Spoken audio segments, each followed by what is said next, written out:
Always like that. We're here. Hello. La la la. Peter's lamenting about our potentially unstable connection. But it's stable now, and that's what matters. You know, it's very fluid. And when we expand out, then there's less of us that needs to get staticky. So, you know, smaller picture, sharper image. So we are live. Just a thing. Yeah. Hi all. Welcome. It is Thursday night Generational Change. I'm Jen. I'm Peter. And yeah, we're going to potentially. There's a lot of stuff to talk about. There is a lot of stuff to talk about. There's a lot of stuff. And if we decided to go in the afternoon, we wouldn't have all this wonderful stuff to talk about.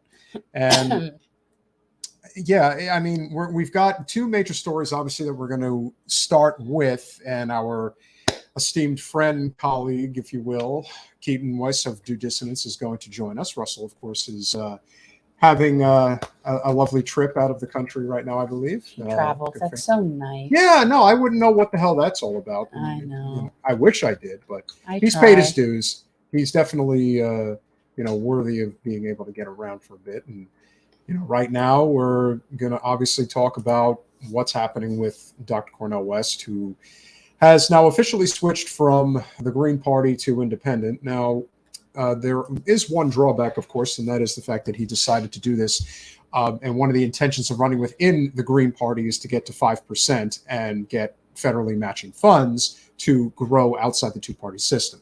I'm sure there were reasons for it, but there is a more pressing story that just happened that is as directly related to force the vote as anything I've ever seen. And it's pretty glorious, if you ask me. Oh, yes. But without further ado, he is the co-host and obviously of a show that we think very highly of because they're pulling absolutely no punches, very raw, but very effective. Due Dissonance. Keaton Weiss, welcome back to Generational Change.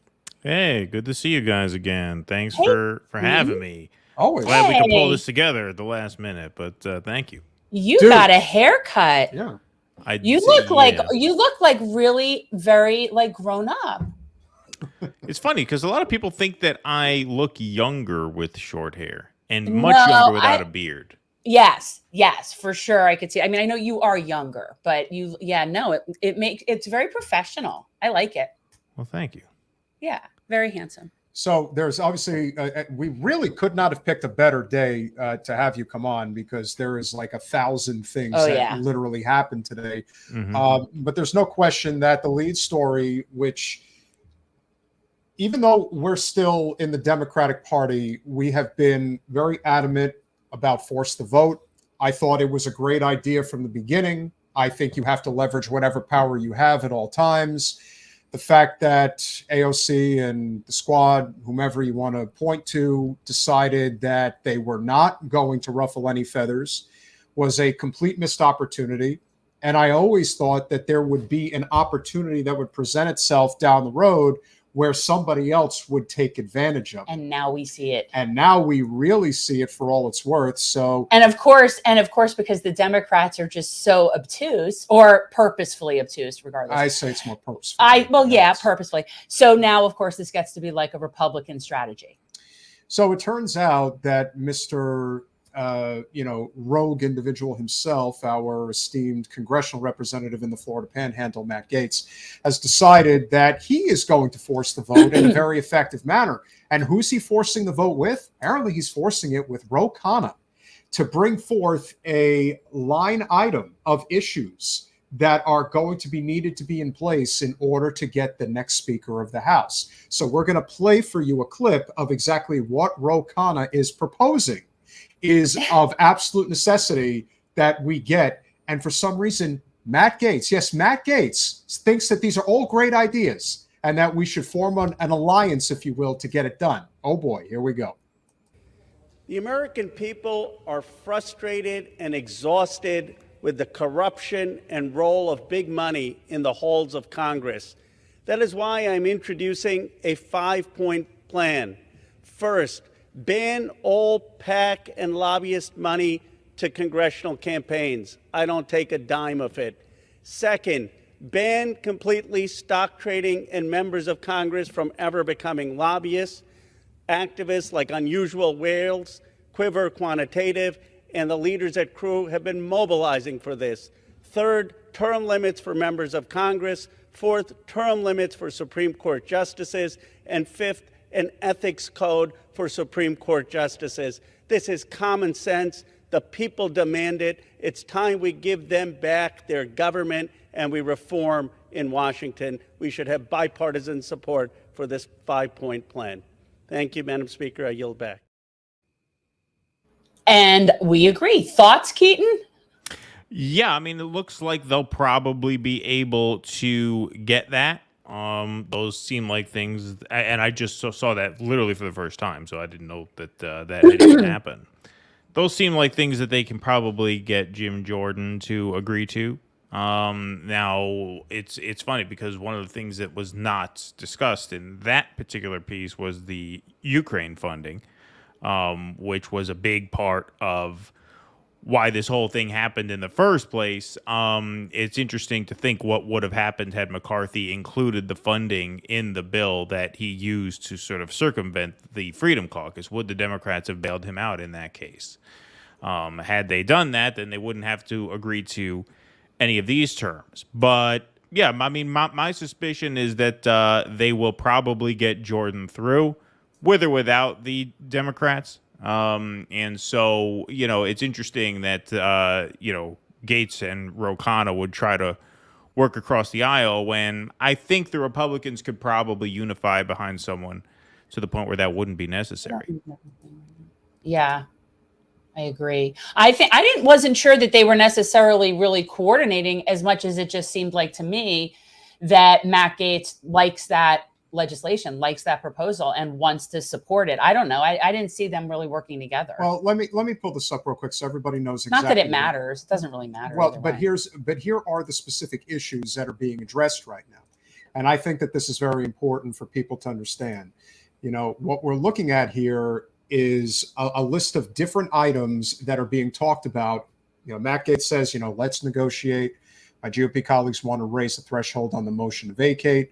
So the issues in question here that he is agreeable to that thinks should be included are ban on congressional stock trading. I mean, the idea that that's even a thing is unbelievable. 12-year term limit for Congress. I don't know if he's considering that a split between the House and the Senate. My guess is that it's 12-year term limits between both houses. Ban on political donations from lobbyists and PACs. I mean, look, that's beautiful, but like I look at that like it's a dream universe. There's no way that's getting through anywhere. There's no way this Congress is voting for term limits. I agree that that's true, but just the prospect of even having a vote on it would be unbelievable. Well, then everybody's really going to have to be accountable. It'll be nice to see it. Do you see that as even a possibility that there could be a forced vote, that there would have to be a roll call on these specific agenda pieces to see where everybody stands on it? I mean, I'd love to see my congresswoman have to take that vote. You're talking about as a condition for becoming speaker, forced votes on those issues? Is that what you're talking 100%. About? I apologize. Yeah. This is the first time I'm seeing any of this. But they're saying that that's what they want. And and I mean, if they force that to be voted on, what's that going to look like? I mean, they probably lose. I mean, most of those things probably lose. So you know, in that sense, I don't know how consequential that would be, but they could potentially get floor votes on them. But again, the question is, if we're talking about this as a precondition for voting in the next speaker, which is what we're talking about, right? Yeah, that's my understanding. Yeah. So.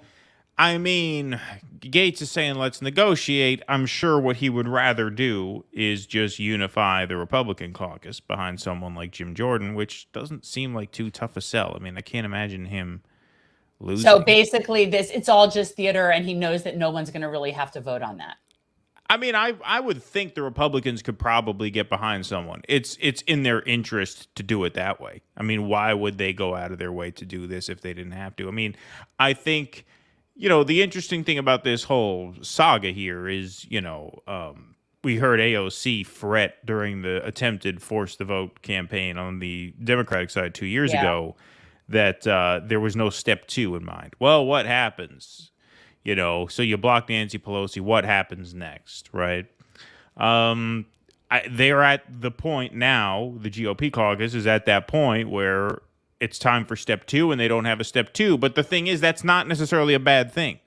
You know what I mean? Like, the idea of uncertainty in these outcomes is not necessarily a bad thing. In fact, I would argue in the case of the Democrats coming in 2021, it wasn't a bad thing at all. Like, you need to force some uncertainty. You need to make something happen in order to jar something loose. And, that seems to be what this process is here. I mean, it all depends, in my view, on, how confident is Matt Gaetz, how confident is the Freedom Caucus that they can get to 218 without any Democratic help. That's the simplest way to go. Right.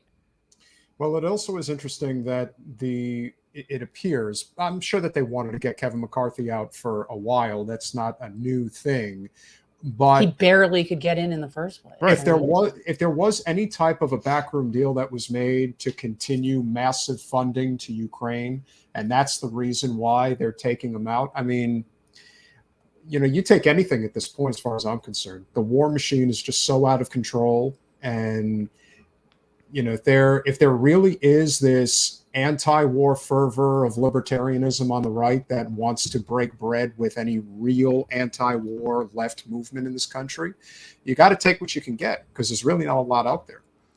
Absolutely. Yeah, no, I mean, look, there's no doubt about it. That's why what McCarthy did struck me as so stupid, because he really cut his coalition off at both ends, because he circumvented the Freedom Caucus, so you knew they were not going to forgive him for that. But it almost seemed like he stripped the bill of the Ukraine funding to try and save some sort of face with the Freedom Caucus, which was impossible. And by doing that, he betrayed the Democrats, making it, a near certainty that they would hang him out to dry. Came the vote, right? Like, he didn't give the Democrats enough to the point where they would feel that there was something in it for them to save his ass when the vote came to oust him.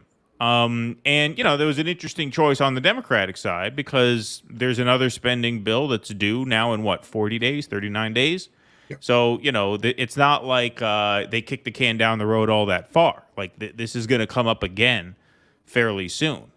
And so, questionable strategy on both sides, but I don't see how McCarthy thought he was going to come out of that with the gavel in hand. It was just impossible, because he burned both the Freedom Caucus and the Democratic Caucus. So there was literally not the math left for him, because there weren't enough Republicans to put him over the top, which was the whole point of the whole force the vote thing 2 years ago on the Democratic side. The whole idea is narrow majorities favor the most, quote unquote, extreme elements of the majority party, because they can basically cuck the whole government, and that's what the Freedom Caucus did. Yeah. I mean, I would have loved to have seen such sort of solidarity, show of force back when there was the force to vote. And a lot of people's attitude about it was, well, what difference does it make if they vote on it? And to me, it's important if they vote on it, because it's just accountability. All right. Then everybody is on the record as, we don't support this. And I think that that's something, especially when we're talking about term limits, that a lot of people haven't been on the record about in a long time. And most people in this country by far support term limits. That's not even close. And the only very small amount of real leftist progressives that don't like term limits. But for the most part, people like term limits. And if you look on social media, specifically Twitter, but we all know that there's a lot of, you could call them bots, you could call them sycophants, whatever. But the responses that are put out there as it pertains to why term limits are bad, apparently, is beat them at the ballot box. It's as if this notion of we have fair elections. Right. You don't have this incumbent advantage where it could be millions of dollars to their name. Right. That only works in an actual functioning democracy. But why do you think there's this level of obtuseness when it comes to, let's say, Manhattan liberals that are reflective of a lot of that liberal class that's around the country, that really are not getting this sort of sea change that's happening right now? You don't think that they're completely naive to what's going on, that they've just completely buried their heads in the sand? I think they are aware, but they're just, in their mind, they are having a conservative reaction to what's going on and are determined to try to prevent the inevitable sea change that's happening right now. Well, when you talk about the sea change, in what respect? Just the fact that you have the prospect of RFK running as an independent, Dr. Cornel West running as an independent, the fact that the approval ratings for our two top candidates are low. The negatives are as low as the negatives for an incumbent are as low as George Bush's lowest numbers almost. We're really staring down the barrel of a generational change, if you will. It's pretty significant. And yet there does seem to be this contingent of people who either want to pretend it's not happening or want to do everything in their power to prevent it from happening. Yeah, no, I mean, these are potentially world historic times. Tucker Carlson said in a speech that he gave, I forget what the forum was, we covered it on the show a few days ago, saying, the power structures are being challenged right now, and they have ways of responding that we don't know. He says, I'm not convinced. I don't think the race is going to be between Trump and Biden. There's 13 months left before November of next year. They can react in a million different ways. I mean, look at how the establishment is always 5 steps out in front of where we are. In 2016, the only reason Trump won is because they were so confident that the Democrats would win. Like they didn't just sit back during the 2016 campaign and say, "Oh yeah, this is nice, Hillary versus Trump, and maybe Trump will win. That'll be interesting." No, they went into election night that year 99%, literally New York Times, 99% sure that Hillary Clinton was going to win. They were laughing until 9:30 p.m. that evening when Trump took the lead in your lovely home state. And that was when they realized, oh shit, we slept on this guy. But they're, I think, more tuned into what's going on now. Look at what happened in California, where we thought that the reason why Nancy Pelosi was so insistent that Dianne Feinstein was good to go and fit to serve was because we thought that if Feinstein croaked, that Gavin Newsom would be forced to appoint Barbara Lee because he promised to appoint a black woman. And how could he snub the black woman in the race? Well, easy. He finds some Emily's List lobbyist to put in there for a year, and problem solved. She's a loyal servant to the Democratic Party. She'll drop out. She'll go back to her gig raking in money hand over fist in a year. They'll get Adam Schiff in there. Like, they are 4 or 5 steps ahead of this thing, which is why, yes, there is a sea change on the people level, but it's going to take some strategy and some organization and some ruthlessness and some Machiavellianism in order to actually make an impact, because these people in power and close to power are 10 steps ahead of where they think where we think they are. Now, in terms of the liberal class, their response to this is the same. Thomas Frank's new book, The People Know, talks about this all the time. There is just this contempt and disgust amongst these people for democracy, really. I mean, they call it populism. They use the word populism as a slur, but really populism is their sort of pejorative version of democracy. They resent rule by the rubes, rule by the people. They feel they are more entitled, they are better positioned, they are better educated, they are more deserving of influence than the average person. That's part of why they cannot stomach Donald Trump, because he represents to them this need to engage with people who they just feel are beneath contempt. And like, they don't want to have to consider the opinions of some middle American, steel worker who's a greeter at Walmart now. It's like, who cares what this person has to say? Why should we have to care what this person has to say? We are so much better informed. We are so much more intelligent. We're so much more cultured. It's just they think of discourse with the people as something that is beneath them, as something they should not have to engage in, which is why their reaction to this is always scorn and contempt. And, they'll kid themselves into saying it's because of, Russian influence or something like that. But at the heart of it, it's just a contempt for the masses amongst the liberal class. And that's really nothing new. But we're seeing it more and more now because those structures that they are invested in so thoroughly are being threatened in ways that they haven't in quite some time. And, you're at a point now where, as we head into the campaign, now with RFK jumping ship, Cornel, I don't know what the hell's going to be with Cornel. We'll get to that later.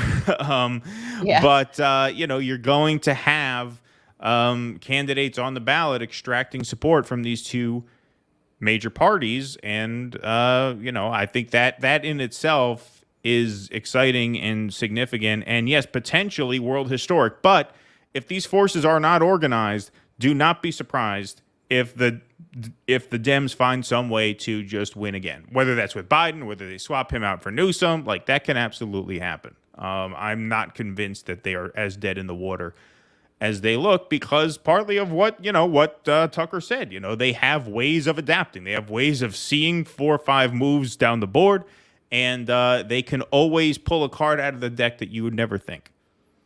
I definitely think that with regard to how they were treating RFK and how they've been villainizing Dr. West, they're always going to be on top of that, which is the point of running outside of the party system.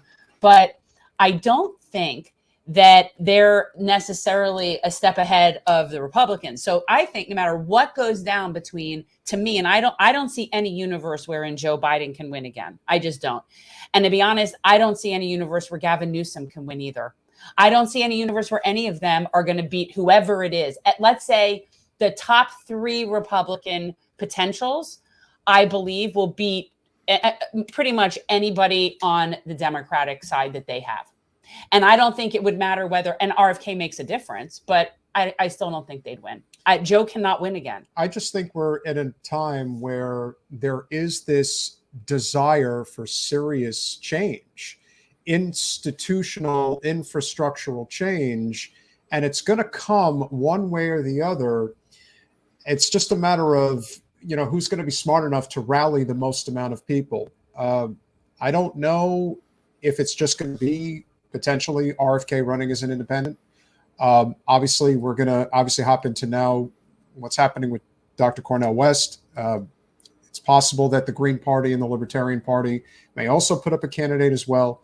And if you've got that many people and that many options and a current president with such low favorables, on top of the fact that he has serious cognitive decline, on top of the fact that he has not delivered on anything substantial, I don't want to hear anything from anybody, because the fact of the matter is inflation's still out of control. Nothing's been done on healthcare or a living wage, minimum wage, whatever direction you want to take it.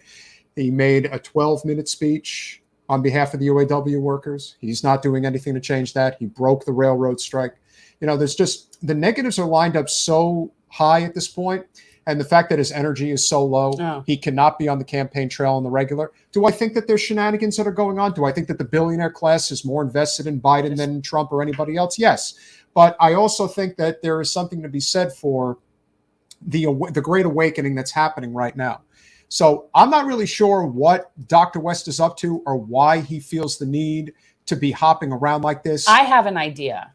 I think we all have an idea, but ultimately his decision today, this afternoon, to go from what was initially the People's Party to the Green Party and now independent, all in the span of a few months, in addition to what we made very clear was a very consequential hire of Peter Dow as his campaign manager, and we'll obviously get to that in a minute. You skipped over the most important thing. What did I do? About Dr. Cornel West. What's that? Is what happened Monday night. Oh, I didn't. Well, let's play the video first, then we'll get to that. Okay. Something very big happened. It's It's huge, really It's incredible, huge. tremendous thing really happened. Okay. Okay. So here is Dr. West's announcement this afternoon that he is running independent.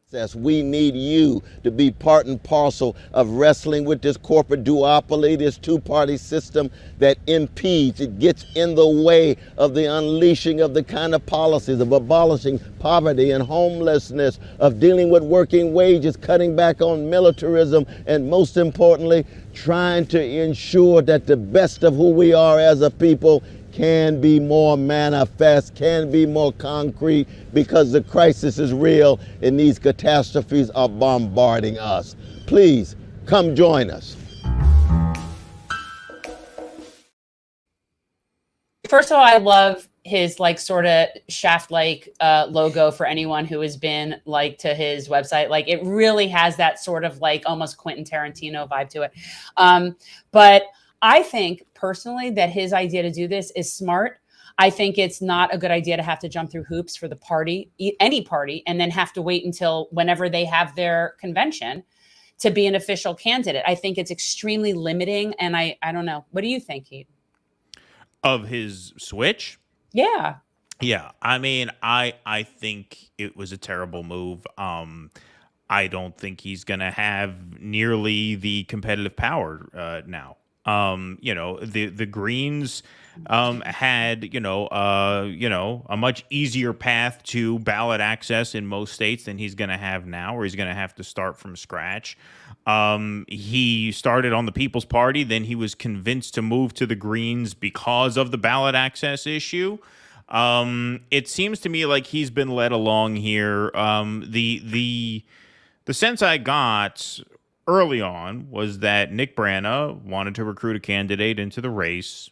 He found Cornel. Cornel agreed to do it. And part of why I thought originally that Cornel might have agreed to run on the People's Party ticket is because he could sort of run an advocacy campaign, an issues campaign, a message campaign, knowing that he wasn't going to be on many ballots because the People's Party just didn't have it together to get on many ballots. But he'll be able to, go out there and spread his message for whatever reason, right? I'm not saying there was some nefarious motive. I don't think he has a book he's trying to peddle or anything like that. But I just think that was kind of where his head was at. Then Chris Hedges gets in his ear. Jill Stein gets in his ear. Shama Sawant, some real deal, radical activists who actually mean business. And they said, listen, Cornel, if you're running, you should really run with the Greens because they have access on all these state ballots and you'll be a much more formidable threat. And at that point, what's he going to say? No? Then he kind of gives away that he never intended to be much of a threat to begin with. So he's like, all right, I'll do it. I suspected when RFK switched to independent, I said Cornel could be ready to call it quits because with both RFK and Cornel on third-party ballot lines, it was pretty much impossible for Biden to win. How could Biden possibly win? With RFK dragging him down, 10 to 15 points and Cornel dragging him down 5 to 10. It's impossible. The math was not there for Joe Biden with both RFK and Cornel West in the race. And the question at the end of the day, does Cornel West want to light up his life's work, all his life's relationships? Don't forget, he's a professional class guy. He's a professor. When he went on Anderson Cooper and Anderson Cooper made those obscene comparisons about, how, well, you can't compare the Grozny bombing to the Iraq bomb. Just right. Cornel's sitting there kind of taking it because Cooper tells Cornel West, I love you. Like when Cornel went on CNN during the George Floyd protests, he brought Anderson Cooper to tears. Like he is well loved in these very establishment circles. And does he have it in him to burn those people the way a Green Party run would if he ruined the election for Joe Biden? It was always doubtful whether he actually had it in him to do it. I was thrilled that he seemed serious. I figured, well, if he's running with the Greens, I guess he's serious about it. But you started seeing some signs that he wasn't. You started seeing some signs that he just didn't have it in him to stick it out in a way that posed the maximum threat. And, look, I don't want to toot my own horn prematurely because I don't know that this is what happened. But I suspect that when RFK switched, he realized, okay, now there's now I am actually going to cause Biden the race if I stay in. And that's yeah, I don't think that's at all. I really don't think that's at all why. I actually think that he realized that, one, it's actually right now the Green Party for 24, I believe they only are on 18 ballots. They still have a ton more that they have to go. Yeah. But more importantly than that, it's actually easier to get on ballots as an independent than it is through a party. So it's actually easier to do it that way. And I think that But how? Because that doesn't seem to be what I'm hearing. I mean, I've heard that, but I've also heard the case made the other way. That, like, it's going to cost him $2 million to get on the California ballot now, because you have to get, hundreds of thousands of signatures as an independent to get on the ballot in that state alone. And then if you look at all these other states, yeah, I mean, there's, certain states it's 5,000, certain states it's 10,000, but you need a ground game up and running in all of these states. Like, there's no technical shortcut to getting ballot access. You need a team that's funded that can go and pound the pavement and get the signatures. And a lot of times you need double the amount of signatures they say you need because they throw half the signatures out, right? Because, you didn't dot your I or cross your T. So I'm not saying you're wrong. I'm just saying I've heard it said both ways. I've heard people make the case that it's easier to get ballot access as an independent than as a Green. I just haven't heard anything that I quite buy, unless you have something to tell me. I'm open to learning, obviously. No, I think that the problem is that if you're beholden to the party and you are technically not even their nominee yet, it really makes it hard to sort of be who you need to be to get a general election. It's like you're kind of running two different campaigns, but you can't even run your primary. Like, you're not, I don't know, I kind of get it, because now you're going directly to the people and you're not jumping through the hoops of the Greens. I just don't buy that there was a really going to be a competitive Green Party primary. But I don't buy it. Maybe not. But here's one thing that I would say, and this is the one thing I will say in defense of Dr. West. We saw this happen back in 2020, and I don't care what anyone says. There is no question that Jesse Ventura gave very strong intention as well as getting consideration to run on the Green Party ticket in 2020 for president. And we all know that something happened behind the scenes, that somehow Howie Hawkins ended up becoming the person that ended up running on that ticket. There's been belief, as I have believed for a long time, that the Green Party in some ways is not what it says that it is. At least it hasn't been since Ralph Nader has been blamed for causing Al Gore to lose in 2000. We all know that's bullshit. But the bottom line is the Green Party has been seen as somewhat of a punching bag, an excuse, if you will, in terms of what the party could actually be if it really wanted to be versus what it actually is and what it has been for a very long time. And so the idea, if you've ever been around that group and they're just being a niche party to begin with, the fact that they are in some ways even worse than the Libertarian Party, in that if you're not pure across the board, you are not accepted. And we are content to basically be this is interesting. A do nothing. Jill was saying that this apparently Jill Stein doing she an was interview. Just on Sabby Sabs. I watched the whole interview, and so people in the chat who are referencing that, I did watch that interview. Anyway, sorry, go ahead. No, it's okay. I do think that there is some truth to that, because the one thing that we have seen over time, and you have obviously seen being in New York, is that electability is a real thing. And just because you're running for office does not mean that you're entitled to support.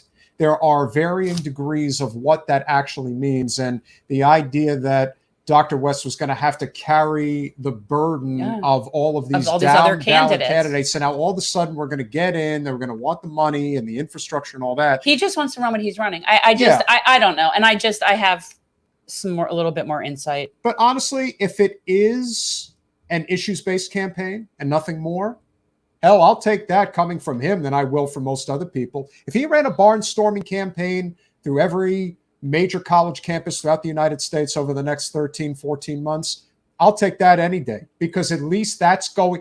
You've even said on your show, and Russell has said as well, there is not one election that's solving this problem. No. The only thing that's going to solve it is a massive coalition of working people through the labor movement that are going to coalesce together and recognize that this is a class war and nothing more. And until it becomes that clear to everybody, we are going to continue to fail in every way, shape, or form.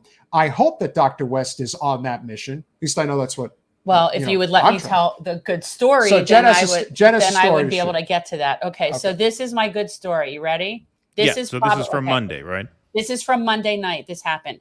So I'm sitting in my room and I get a call, and it's a 617 area code, and I don't really know I didn't know who it was, and I normally don't answer, right? But it is, but I don't know anybody there, and I'm just like, whatever. So I answered it, which I normally don't, and it was Dr. West. And it was just very surreal.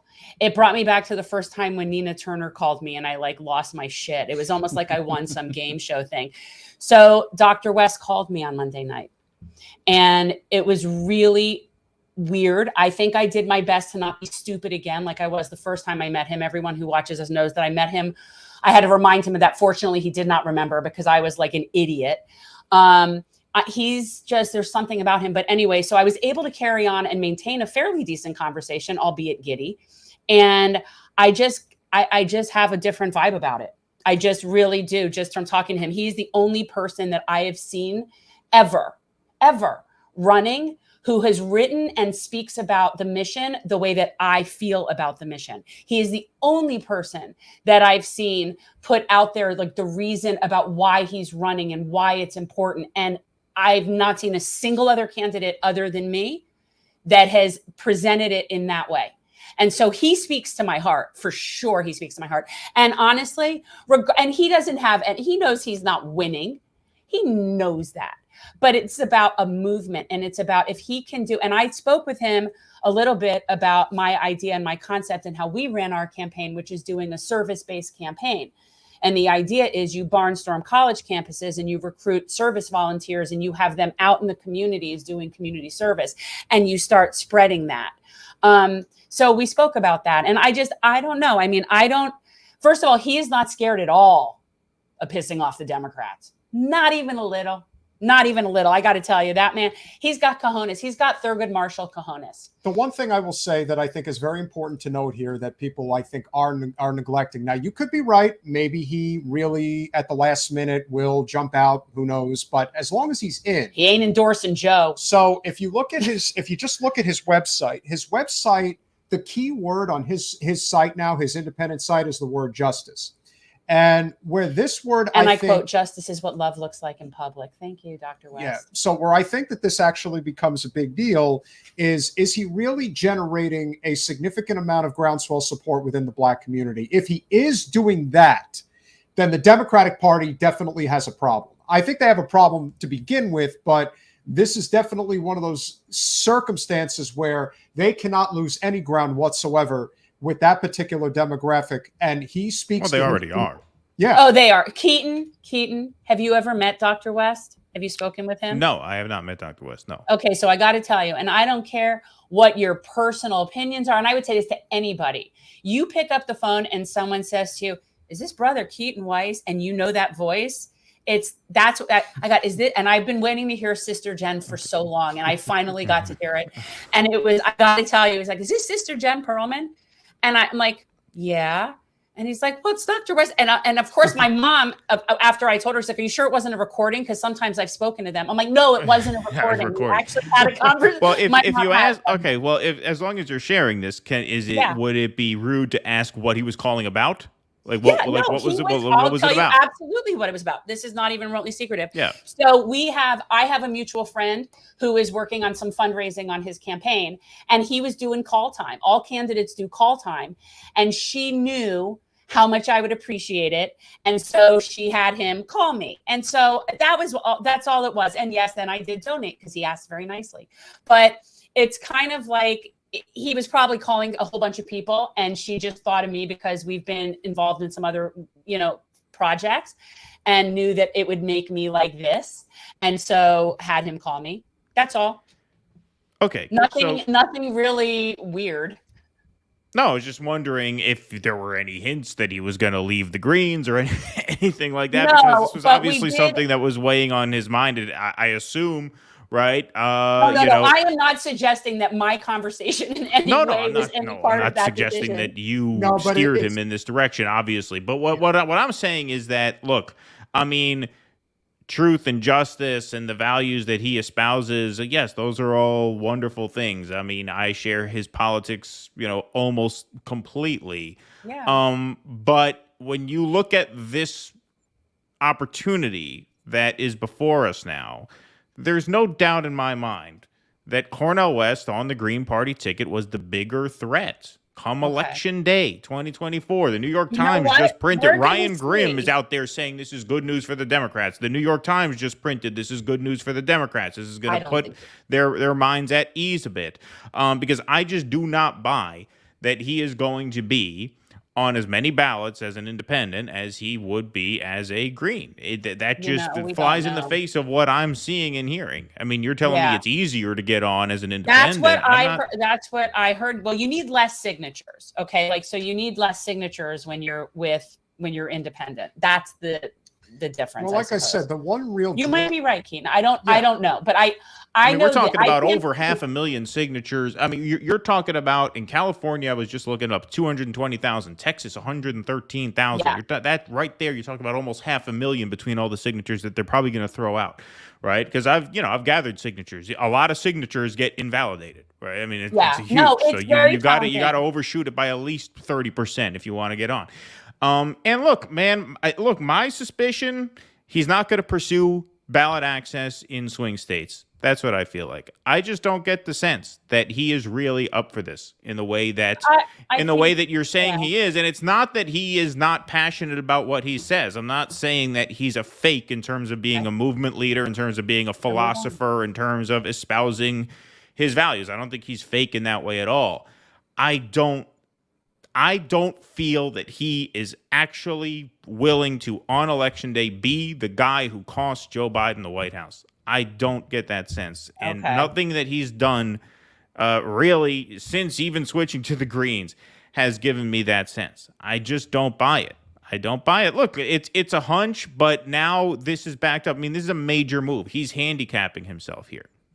All right. Well, that may be true. And I will say this, we'll finish here. I just think that regardless of strategy, whether or not they're being smart about strategy, whether or not he knows what he's doing about strategy, that I am not speaking to. What I am speaking to is that just his heart. And I just don't see him getting behind the Democrats in any way. He won't, that's just not going to happen. And he's very sticking it through to the end is what he says in terms of the mission and the movement. Now, whether that translates to ballots in every state, I don't know. But could that translate into a lot of service and action? Maybe. I don't know. That's fine. I mean, when you talk about service and action, and you talk about movement building, and you talk like that, that's all well and good. And that's important work, obviously. But as a candidate, you need a Machiavellian streak. You need to be willing to execute with precision and ruthlessness. And I mean, this is the opposite of precision here. We're talking about 3 different ballot lines in 4 months that this guy is on now. And to me, it's one thing to be that movement leader. It's one thing to be that sort of philosopher, which he could have been on the People's Party ticket because it wasn't going to really matter on Election Day. He can do that as an independent because I don't believe it's really going to matter on Election Day. But what I'm looking for here, as it pertains to the 2024 election, is I'm looking for someone to disrupt, to go in there and challenge the Democrats, challenge the Republicans in the case of RFK, who's going to take votes from both major parties. It's about disruption. It's about causing chaos. It's about causing real fear within the system short term, as in on Election Day 2024, these two parties don't know what's going to happen, particularly the Democratic Party, which I think in many, many ways is a much, much greater threat to the country than even Donald Trump. Yes, and I think you have to be willing to say that. You have to be willing to say that. I'm sorry. The guy who promises to end the Ukraine war within 24 hours of taking office, he's a much smaller threat to peace on earth than Joe Biden, who's promising indefinite funding for this war, which has already killed almost 500,000 people. censorship. I don't see anything in Cornel's platform about that. I don't see him taking that very seriously at all. I didn't even realize you guys were demonetized. How'd that happen? That was I believe that what happened was we had a particular video that did very well, wherein I kind of went hard on Debbie about how she treated RFK because she's such a nasty, vile shrew. And we kind of made a big thing about it, and it got a lot of views. And then a couple of days later, I was demonetized. Okay, so who's a bigger threat to? Okay, so these are the Democrats. These are fucking fascists. These are authoritarian pigs. Yes. These are masters of war. They need to be toppled. And in a candidate, I'm looking for someone who's going to take it to them, not someone who's going to pull his punches and say, "Well, I'll run as an independent. I'll run for truth and justice, but not in Michigan. Only, I'll run for truth and justice in Vermont and Mississippi." We don't know that yet. Let's wait and see what happens, because you don't really know that yet. I don't know. But you bring up a very good point, Keaton, and I think this is a good transition spot, because what has also been brought to our attention is that the Biden administration is not only planning to finish Trump's border wall in Texas, but they are prepared to break 26 federal laws in the process, which actually led to Congressman from Florida, Maxwell Frost, making a statement against the president today, which I found to be interesting. Let's put the. I was going to put the thing up that reminded people, because he just noticed that we're demonetized. Yes, but I know I'm not allowed to touch anything. No, I want to put the video up. Okay. So this is an important clip. You're going to get an idea of exactly what Karine Jean-Pierre had to say today, because apparently this is, it's okay when the Democrats do it. It's okay when they destroy the environment. It's okay when they do the things that apparently Trump was going to do, and the entire world was ending as a result, including the Time magazine cover of the falsified photograph of the young child crying her eyes out and making it seem like Border Patrol agents were stealing her parents away. The propaganda is real, and this is as real as it gets now. So here we go. No, there will not be another foot of wall constructed on my administration. Number one. The president just told me that a border wall does not work. If that's the case, why does his own Department of Homeland Security secretary say in a public notice, quote, "There is presently an acute and immediate need to construct physical barriers"? Here's what I can say. I can speak to what the president was very clear in saying, and also what you all have been reporting about this construction. So the facts are this is not new. These funds were appropriated in fiscal year 2019 under Republican leadership, and DHS is required by law to use the funds for appropriated purpose. That's what we're seeing. This was announced back in June by the DHS. And so, look, we believe that there are better effective ways of moving forward to secure our border and security, our border security, and we have continuously asked for Congress to act, to provide our CBP, the law enforcement at the border, to give them the resources they need to do their jobs. And so we're going to continue to call on Congress. We believe, and the president has been very clear, even when you asked him, does a border wall work? He said no. Answer one question on the border wall. The border wall, the money was appropriated for the border wall. I tried to get them to redirect that money. They didn't. They wouldn't. And in the meantime, there's nothing under the law other than they have to use the money for what was appropriated. I can't stop that. Blah, blah, blah. Well, that's nonsense. Even AOC called him out for that. That's how you really know it's nonsense, because, even she mustered up the courage to say that that's not true. Karine, can you go in front of the national TV audience and lie through your teeth for us again, please? That's just bullshit. That's just lying. Yeah. We appropriated these funds at this particular date, so we have to do it for this. Since when? She said earlier in that press conference that they could have done it sooner had Congress released those funds sooner. Well, the Democrats had Congress until 2023. So why didn't they do it then if it was so inevitable? Right. So what is it? It's absurd. Why now? What is, I'm trying to see what's the strategy in this for them. I don't see it. Well, there's definitely a crisis at the border. The Democrats have no answer for yes, what there is a Pete said crisis, is true. but They building that wall have is no not the answer answer. for this whole border problem is something that they never had an answer for. Neither party can have an answer for it because neoliberalism requires draconian border enforcement because it's the only thing that brings any stability to capitalism because there are no self-correcting mechanisms within capitalism. So you have to enforce capitalism, not through socialism, but through fascistic border policy. And the only difference between electing Donald Trump and Joe Biden is how we as Americans choose to feel about the fact that we are going to have draconian border enforcement. When we elect Donald Trump, we make no apologies for it. This is our country. They should stay the hell out. We ship out the ones that are here. When Democrats are here, it's, oh man, it's terrible that we have to do it this way. It's terrible we don't have enough beds, but we don't have enough beds, and we will send Kamala down to Venezuela. Please don't come. We wish it didn't have to be this way, and now we have to build wall, and we wish we didn't have to build wall. We don't think it's a good idea to build wall, but the funding it has to be used. Like, Democrats package regrets about the border situation, whereas Republicans package nationalistic pride. Right? Yeah. But that's the only difference. The only difference is the packaging. The only difference is how we choose to emotionally process it as a society. There's no actual difference in the material reality at the border. In fact, you could argue very, very compellingly, I think, that because the Democrats message in a more benign way, it makes the reality at the border worse because people think if they come up here and there's a Democrat in the White House, they're going to get a good deal. And then they come up here and they realize they're not, to the point where not only are our facilities, which are facilities under Biden, cages under Trump, our facilities are full now. Not only are our facilities full, but Mexican facilities are overflowing because the migrants who are being turned south, they don't make it all the way back to their home country right away. They have to stay at these,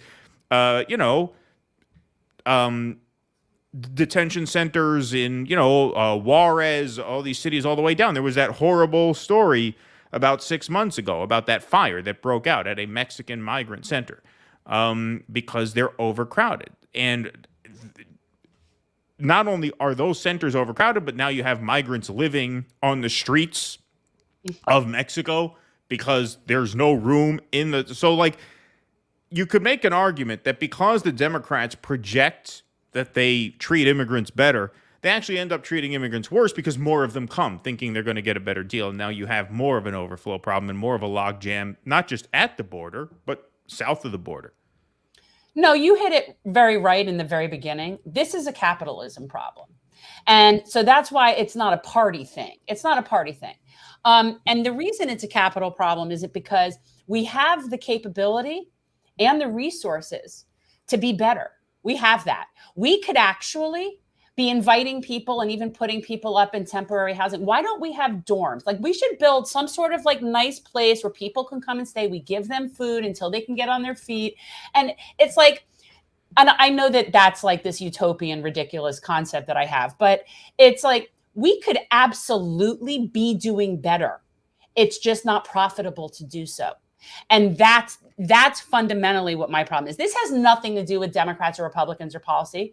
Is that those people do not think that the people coming across the border are worthy of and equal to the treatment that we have here or we're supposed to have here. They think of them as lesser. They're lesser, and so we can treat them this way. That's all this is. And I don't care what party. I told him he wanted to talk about this. And I'm like, I have a very strong opinion about this. This isn't a policy problem. It's a humanity problem. And those people have none whatsoever, because none of these people have a solution that isn't a violation of international law. None of these people have a solution that is not amoral. And I'm not even just talking about razor wires in the river, because don't even get me started on that kind of crap. That's insanity. So this infuriates me to no end. There is no reason to treat people this way. None. Then, of course, you have 26 federal laws being violated, including several environmental laws that are being violated. And look, I've been saying from the very beginning that Biden is worse than Trump on the environment. Of course. It's not even close. And immigration and the environment. Of course, it's not even close. No.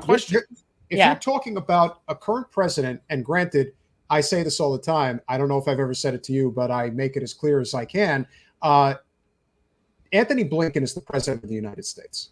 And so whatever decisions he's making. You think he's in charge? He's absolutely in charge. Well, sure shit ain't Kamala behind the scenes. And so when Blinken and the Joint Chiefs of Staff and coupled with the intelligence apparatus are making these decisions, you know, when you have a president on record who has issued more drilling permits in 2 years than Trump issued in 4 years, and he's like, we're totally going to drill the shit out of everything.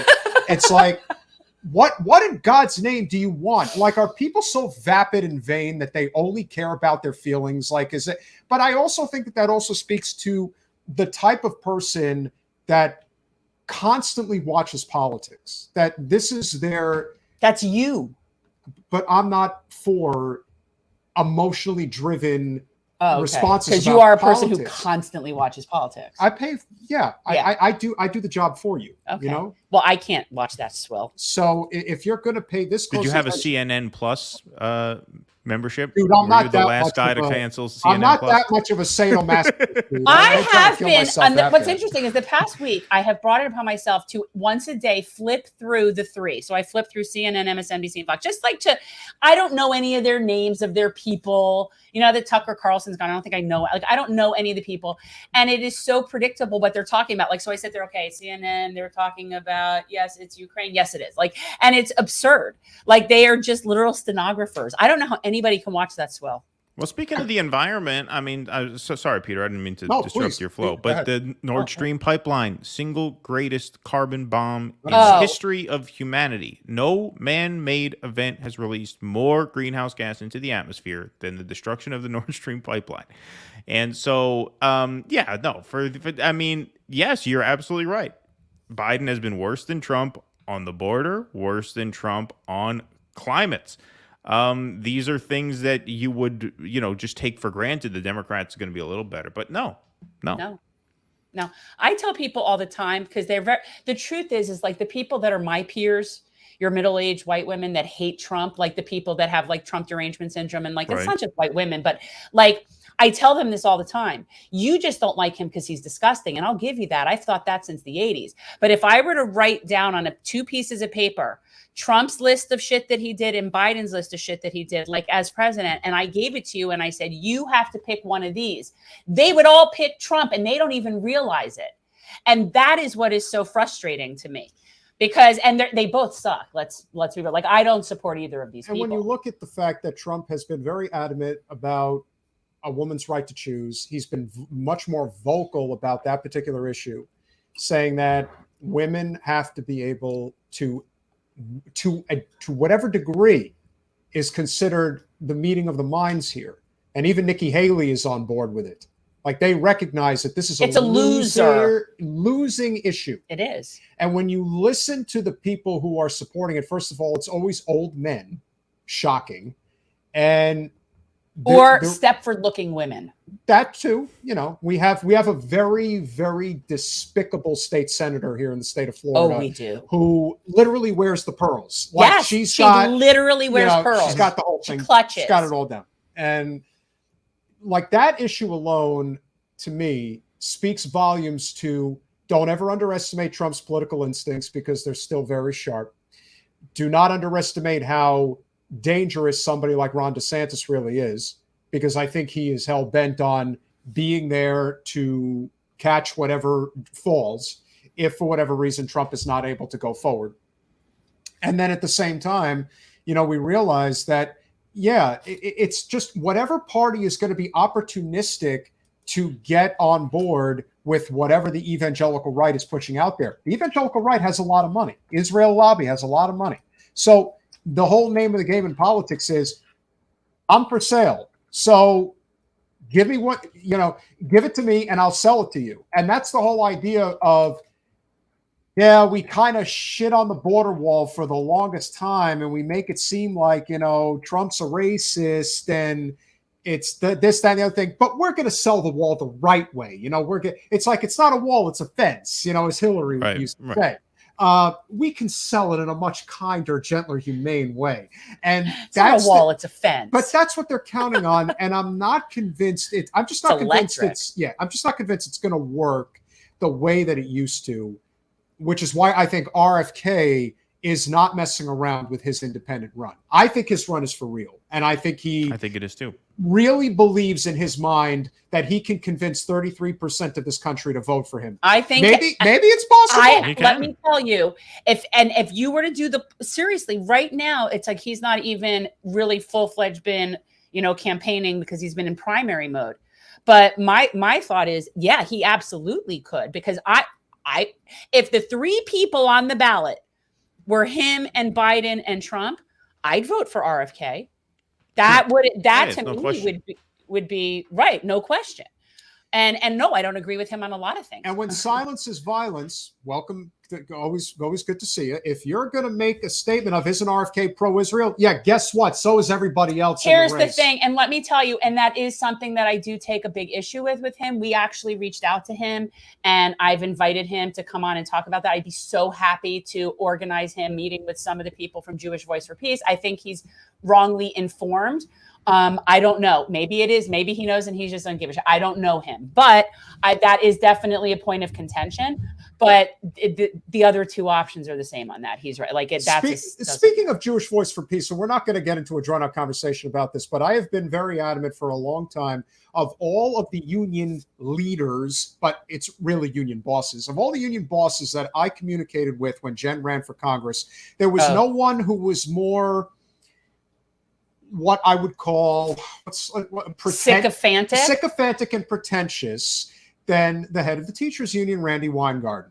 And when I communicated with her, just trying to have a baseline conversation about Jen would like to speak to the teachers about, even if you're planning to endorse Debbie, I'm with Debbie, and that's that. There was no there. The idea that it came out today that she is see this? No. Oh, you don't know this. Okay. No, I don't know. This is good. You'll like First of all, how this is even legal, I don't know. It doesn't matter. It's perfect. Colin, if you've got a screenshot of this, let's just put it up real quick.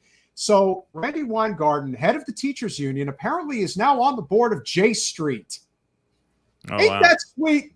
How is that? It's not remotely surprising to me. But the conflict of interest there is so real. Why? They're both Democrat-linked organizations. I think. But no, you see, here's the thing. But the bylaws in unions say that even if they're technically with them, the bylaws in unions say you are not adjacent to any political party. It doesn't work that way. Now, they may endorse the Democrats every time, but this is absolute lunacy. How is this even possible? I mean, the level of conflict of interest here, it's so bad. It's so bad. I don't see it like that. I don't know why you think it's such a conflict of interest between who and who. She's in the teachers union, but she's also a Jewish person who wants to be participating. Look, I'm not, by no means am I defending Randi Weingarten. Let me clarify that. But I'm just saying it's I don't see if there's rules against it, that's one thing. I don't know that. But Jewish J Street is another separate organization. What is that? I mean, yes, they're both affiliated with the Democratic Party. To me, it looks like a real conflict of interest because it is technically, what you would call a influence pack, whatever you want to call it. I'm not saying it's the same as AIPAC, but what I am saying is this should not exist. Well, they're AIPAC light. Yeah, but this should not exist. The head of a teachers union should not be on the board of basically a political action committee. That to me is really bad. Keaton, am I wrong? What do you think? I don't think so. Really? I see them as unrelated, I guess. I just don't see that. And again, I'm not a fan of her. Well, look, I'm not a lawyer. I couldn't tell you whether or not this should be against the law, but I could definitely tell you it is unsavory. But look, this is part and part. Look, this is what the Democratic Party is. The Democratic Party is just a web of connected interests that some are officially joined at the hip with the party and some are unofficially joined at the hip with the party. But there's no piercing that bubble. I mean, it's just a network of interests. It's a network of people who know how to scratch each other's backs, how to get the right favors at the right times to the point where nobody else is going to ever come in. You know, George Carlin on the Bill Maher show, the old ABC Bill Maher show, God. Yeah. somebody accused Carlin, somebody called him a conspiracy theorist, and he said, this is one of the quotes I recite on the show all the time. He said, "You don't need a formal conspiracy when interests converge." In other words, when you have groups of people and organizations who all know what's good for them, they know how to work together in order to get what's good for them. They don't have to meet in a back room somewhere, right? They don't have to formally conspire against people who threaten to overturn their apple cart. They know how to formulate in ways that, you know, execute their game plan. You know, it's like, you know, you go into a football huddle, right? Quarterback calls the play, clap, everybody knows what to do, right? They don't need to go through the play every time. And that's how it works. And so, this is just part of that. And, you know, to keep pulling this back to, you know, 2024, you know, you have an opportunity to disrupt this now because you have such broad dissatisfaction with the two parties. And in RFK, I do see, for all of his faults, and there are many, and they are severe, and anybody who follows our work know that we have spoken out against RFK's stances, not just on Israel-Palestine, but he flip-flopped on abortion rights, he flip-flopped on police reform issues, he doesn't support universal health care. You know, he's not even for a public option. I mean, he gives you basically the Obama line on healthcare, which is, if we were starting from scratch, we'd do single payer, but as it is, we have to work within the system, which I don't really know how you square that with his, very, very intense critique of big pharma, which I think is mostly right. But I don't know how you can have such a critique of the pharmaceutical companies and not see the solution right in front of your face. Well, the only way to really fight that is to socialize healthcare. I don't know. Like I said, there's a lot I don't like about him. Yeah. There's a lot I don't get about him.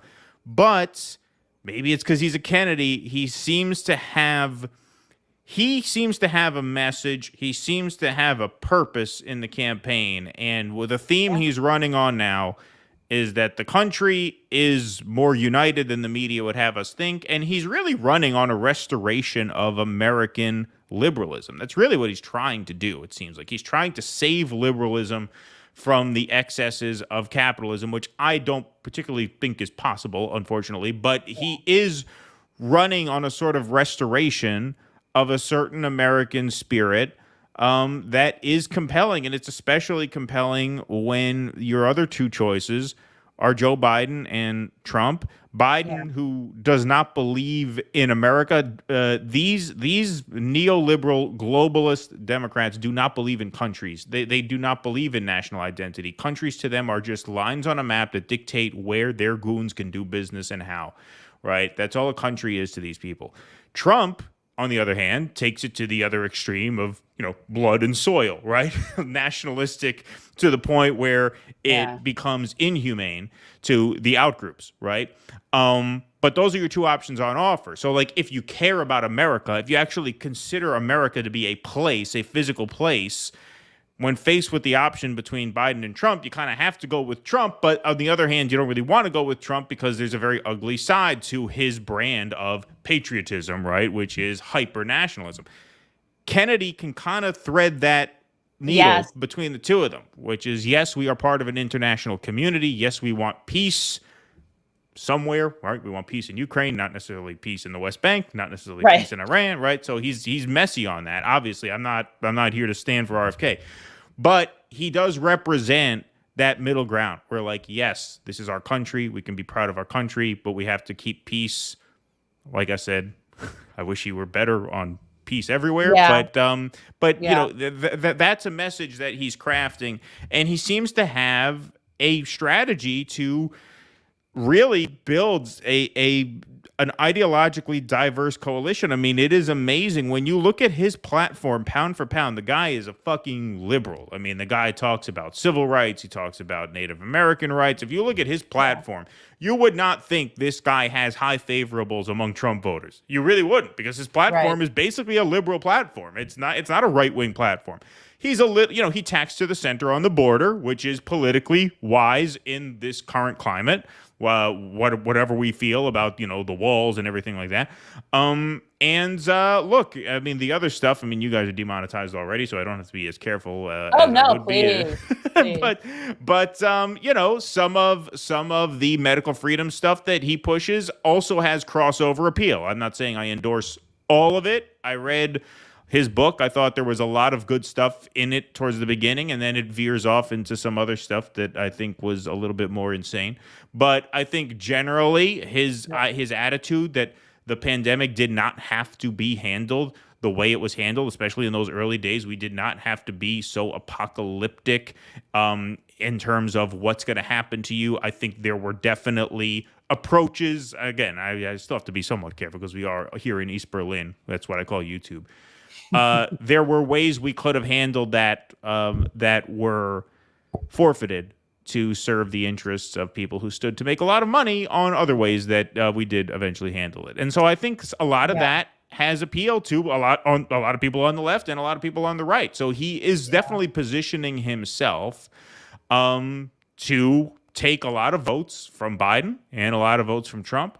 I ultimately think that he will take more from Biden than from Trump. I know that's an unconventional opinion because people think that he has higher favorables, but he does have higher favorables amongst conservatives than among liberals. But the reason I think he's going to hurt Biden more than Trump is because Trump has a much more solid base of support than Biden. Oh, for sure. Right? Like Trump's base is so much more loyal to Trump than Biden's is to Biden. Biden never really had a base. No. And so I think there are a lot of people who could defect to RFK, especially if Biden collapses to the point where I was telling my wife the other night, I'm like, these fucking shit libs might have no choice but to vote for RFK if they want to stop Trump, because Biden can just crumble. Like Biden can just very quickly collapse into nothing. Right. Literally. Where like, if they want to stop Trump, hey, listen, if you're so afraid of Donald Trump, you're going to have to swallow what you don't like about RFK and vote for him anyway, because he might be literally the only choice. The one thing I do like about him that I did like from the very beginning, and again, this is one of those things that concerns me for his safety. He speaks out against the deep state. He speaks out against Vanguard. He speaks out against BlackRock. And, now to be challenged. So he has challenged the deep state. He has challenged the big three investment owners of the universe. And now he's stepping up against the Democratic Party. So he has like the trifecta of crosshairs as far as I can tell. And yet he also has said very clearly that he would pardon Assange, he would pardon Snowden, all of these things. That's a big deal to me. So because I haven't heard anyone else between, in the Democrat or Republican parties talking about that. I think what a lot of voters have you? No, well, certainly not the Assange stuff. I mean, Trump had the opportunity to do it, and he pussied out, as I figured he would. If there is one thing that cannot be denied is, and this is why I do think, you don't like my music. A bunch of our supporters, again, are definitely, very progressive left.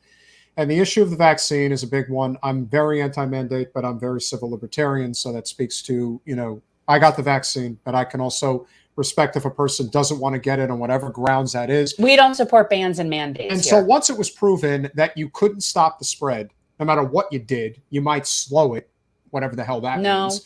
At the end of the day, it's not a true vaccine. It doesn't eradicate the virus, which is what the polio vaccine does, which is what the measles vaccine does. I don't know how many people know how long it takes to really patent and mass produce and effectively utilize a vaccine, but it usually takes a minimum of 5 years. So the idea that you were putting something together in 10 months and all of a sudden everybody's supposed to trust it. First it was Trump's producing it, so don't trust it. Then it was Biden's in the White House, so trust it. There is that huge problem. And I do think that there is a much bigger, we're still stuck in this world, especially being in Florida, red, New York, blue, where you have you're still listening to the echo chamber of the red and blue divide. If you're on the red team, no vaccine or no mandate or whatever. It's very tribal. Those on the blue, take the vaccine, shut the hell up, and take the boosters and don't ask questions and listen to Big Brother. So then you really have where the country really is, which is at least 50% on paper. It's probably a lot higher than that, because I guarantee you there's a lot of people in the blue and red team that really don't want to be a part of them anymore. So their attitude is, if you want to get the vaccine, great. If you don't, that's fine too. I can't believe we're still talking about this. So we're talking about that. Well, I'm just trying to. No, I mean, in general, are people still talking about Of course, because RFK is running, and the more he becomes a commodity, the more dangerous he's going to be to the establishment, and they're going to try to use that to peg to him. And so what I would say, they use it. That's a key point, though. Don't talk past that too much, because no, that shit is not even on his website. Like, he's not trying to run on that. Now, of course, he was gonna. I mean, this is the thing. RFK is a head scratcher too, because he gets very indignant when people bring it up as if the establishment was going to give him a pass on it. Like, well, what did you think? Well, were you stupid? Well, you think they're not going to bring that up? Like, of course, that's going to be what they use to go after you. He needs to understand, and I think he does. And I kind of got this from when he was interviewed on Rogan about, I want to say, like, it was probably like 6 months ago.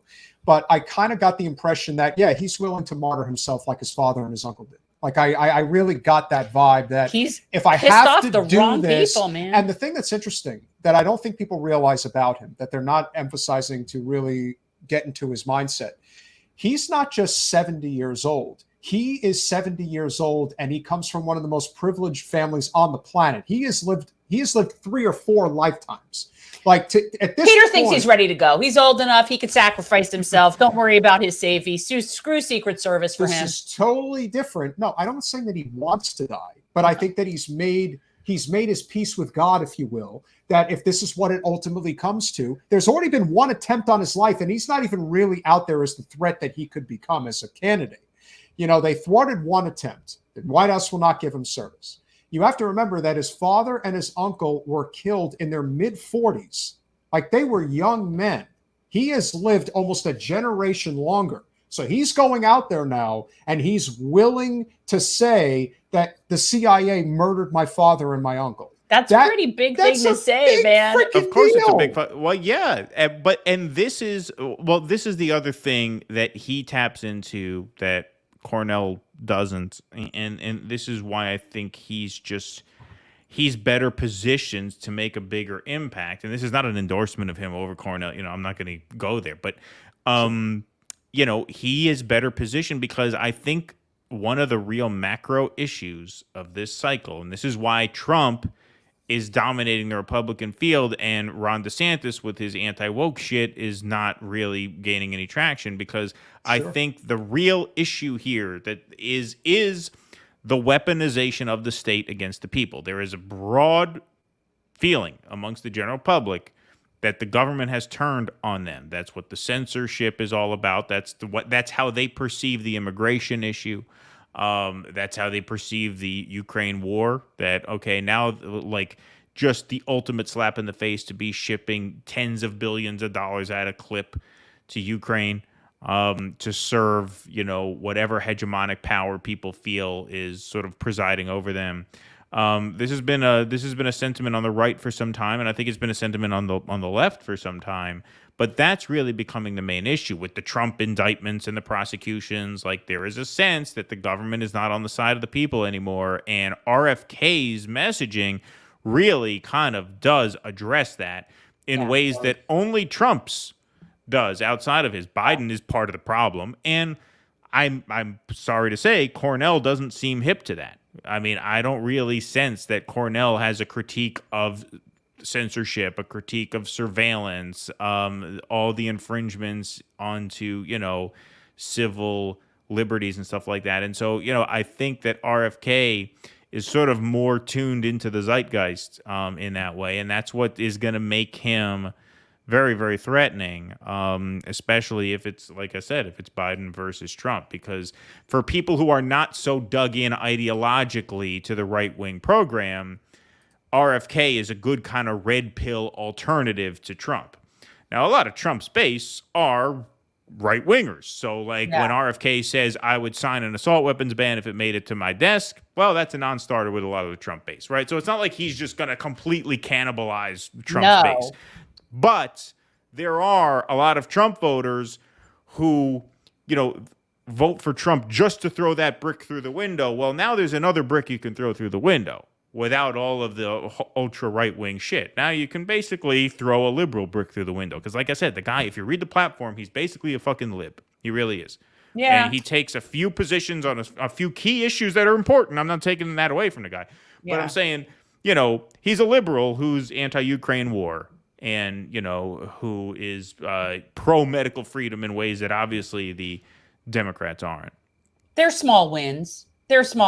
I mean, it's better again if that was the choice. That's the choice. You know, I mean, I also think that you have to remember, for anyone who's in the chat who's looking at the singular ancillary issues, that for you know, they say it's like it becomes a non-starter, like the vaccine is a non-starter, and I look at it this way: you have to measure it based on, here's all the pros, here's all the cons. Do the pros outweigh the cons? There's very few. I don't think there's that many non-starters for me anymore. Like now it's sort of a matter of like, I just want people that are reasonable, are going to use decent judgment and aren't filthy as fuck. Yeah. Well, doesn't he have 6 kids? And he said like all of his 6 kids are vaccinated. Like, it's not like you're not going to be able to get a vaccine if you want one with RFK. That's the thing with people. They don't get it.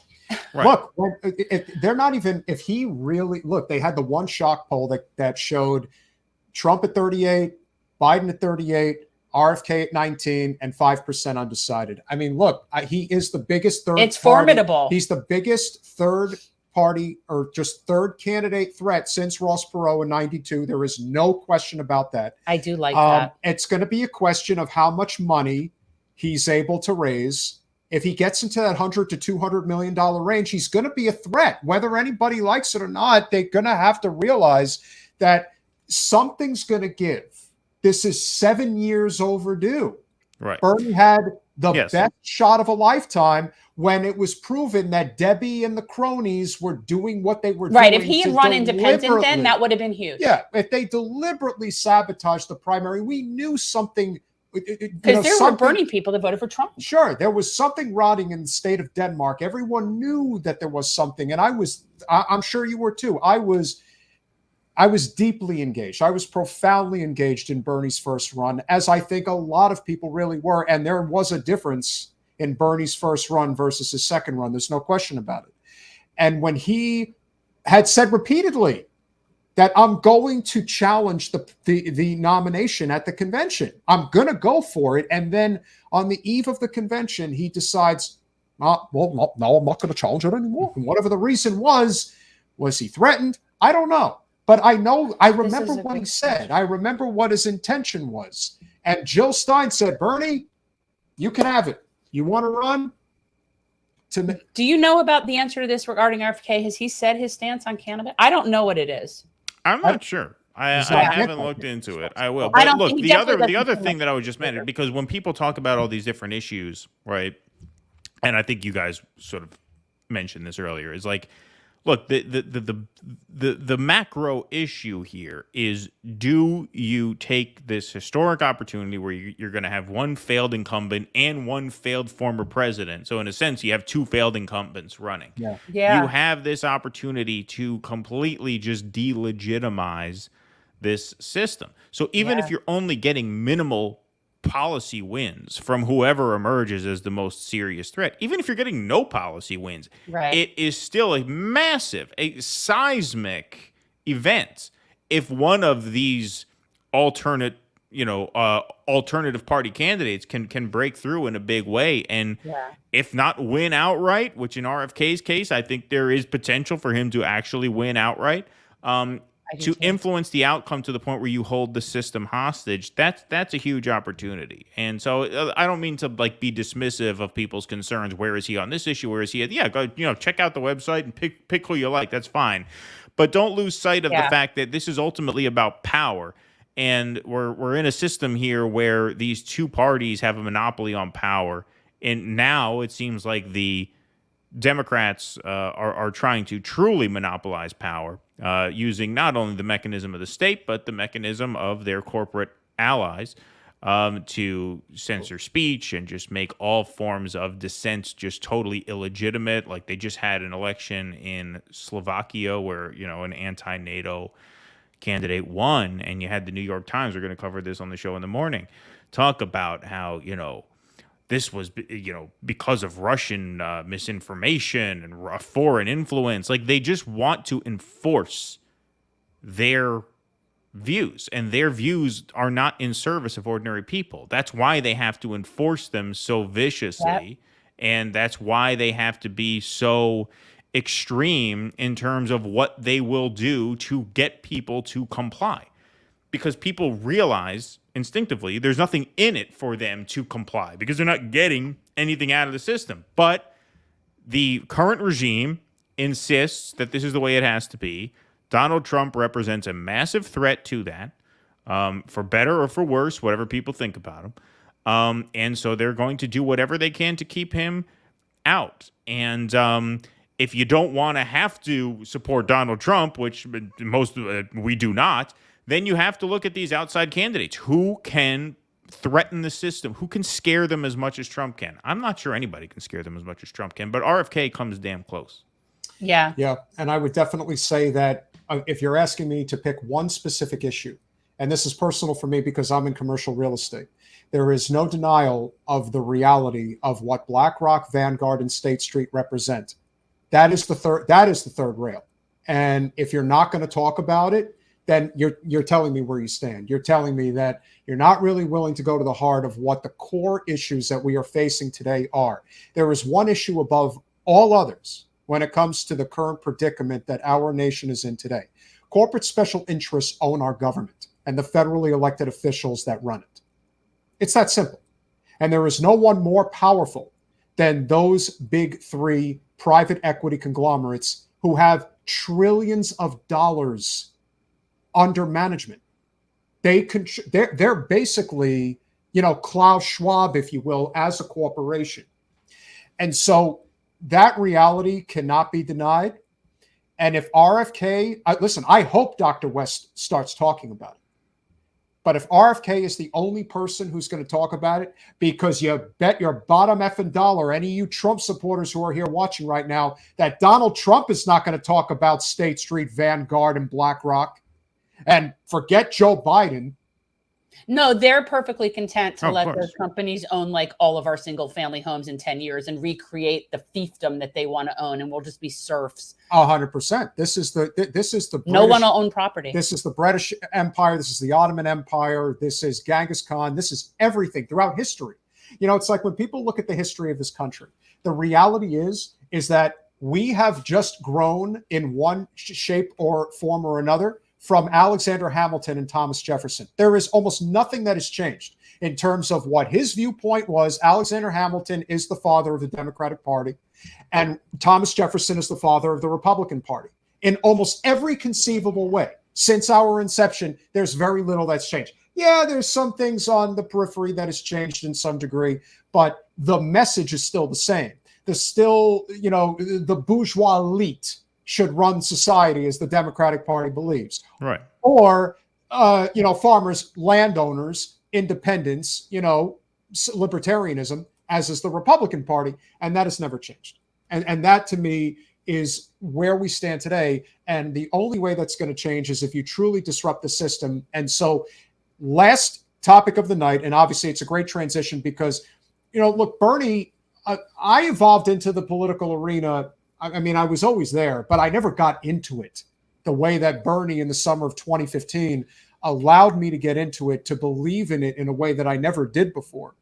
And I will forever be grateful for everything that he did to help facilitate this labor movement that is happening right now. And he's still with that labor movement. Give him a lot of credit for that. But apparently the Bernie Sanders that has always been adamant against these endless wars and that they should not exist, and this is just a waste of time. Well, apparently his good friend Joe has gotten his mind right and has made sure that Bernie walks the line when it comes to foreign policy, especially the war in Ukraine. Medea Benjamin of Code Pink is a friend.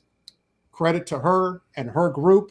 We're going to show the video clip now. Have you met Medea, Keaton? I have not met Medea Benjamin. No, I have not. She's totally cool. You should, if you ever want to have somebody talk about like she's great to have on. This is an unfortunate set of circumstances, but unfortunately there was a protest against the war in Ukraine at Bernie Sanders' office yesterday, and it didn't go well.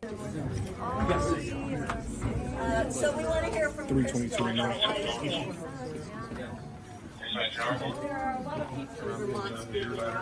Wait, Jody's already getting arrested?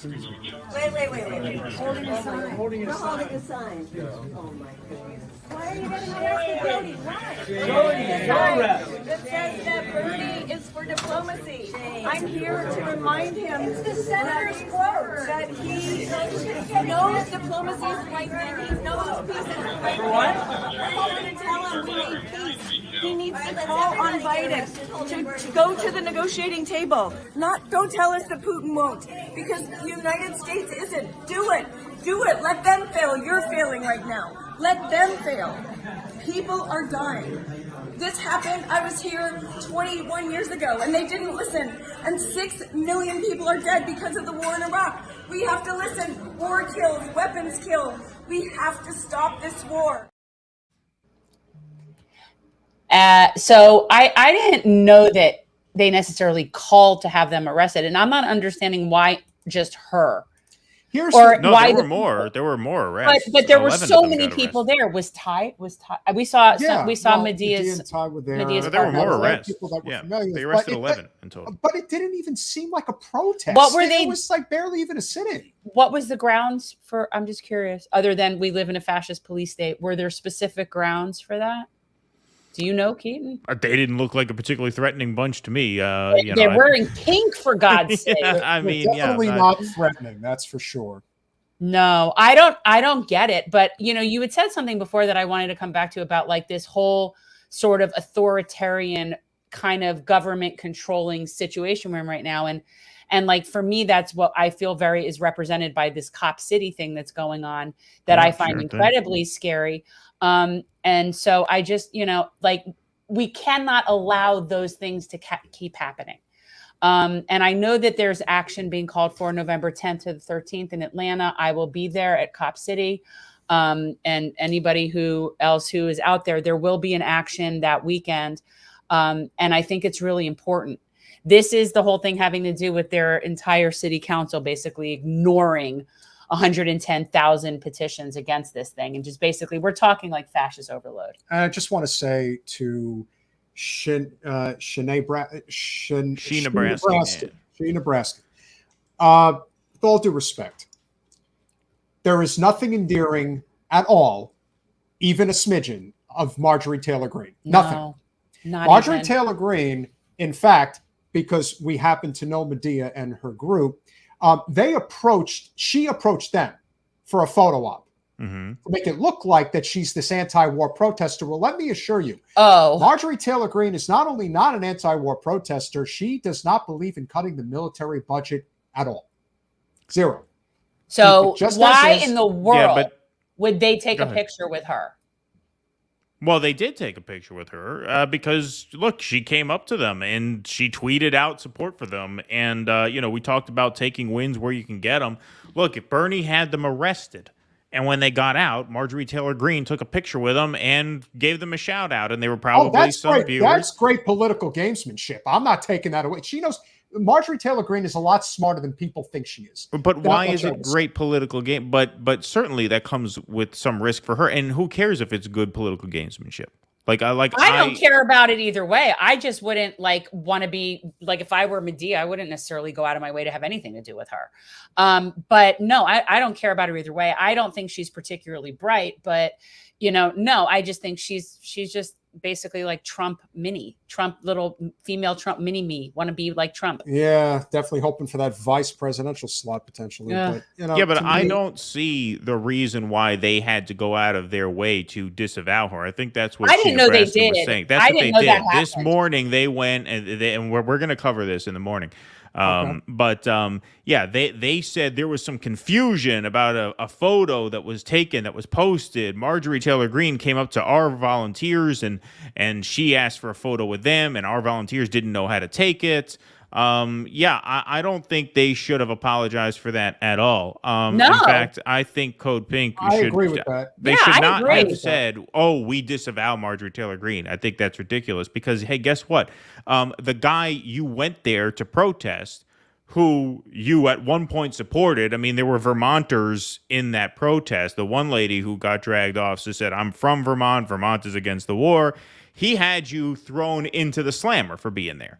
And then she comes out and she gives you a nice quote. And what are you going to do? You're going to say, well, what? She is not someone we want to associate with. But what about the guy who just had you dragged out of the fucking office in handcuffs? Is he someone you want to associate with? What if he came out and said, hey, I'm very sorry this happened to you. Can I take your picture? Would you have disavowed him? Right. No. Oh, I agree. I thought that you were just saying they didn't want to take a picture with her. I didn't realize that there was a thing. So I thought. Oh, no. So what happened? Okay, so if you guys didn't know about this, and they said no, and then I'm like, all right, well, why would they want to? No, you're saying they were, and then they disavowed it. No, the problem I have is that I don't trust Marjorie Taylor Greene. But the statement that should have been made is, listen, we disagree with Marjorie Taylor Greene on almost everything politically, but if she's willing to put herself out there to say, end the war in Ukraine, we'll take what we can get, because everybody on the Hill seems to be a total coward about this. But ultimately, this really just goes to show you how when the military-industrial complex flexes its muscles and tells everyone on the Hill to get their ass in line, boy, do they get in line fast,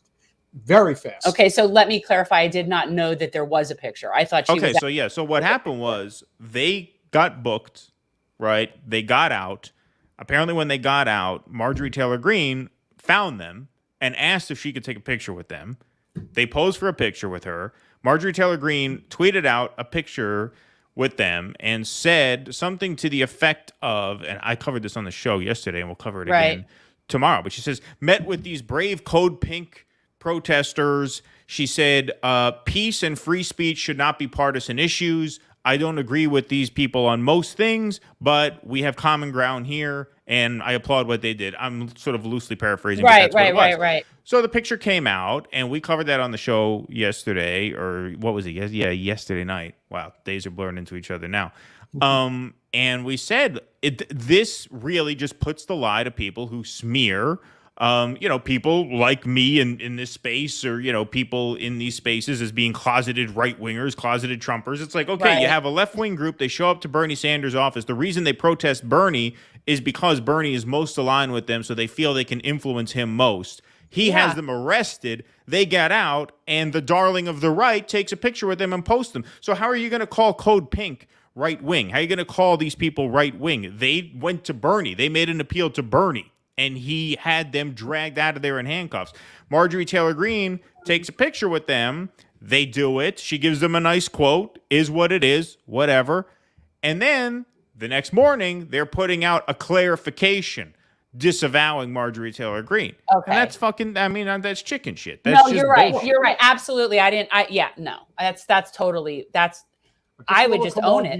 And clarify what actually happened at the office this afternoon. You had them arrested. I did not have them arrested. I just asked them nicely to leave, and unfortunately, they decided not to leave. And it's out of my control what the Capitol Police choose to do once they. I mean, listen, it was during lunchtime. And you know what? You're hurting the people that supported you the most. I just want to come on here and reaffirm my support for my good friend Joe, hoping that he wins re-election. It's not your friend.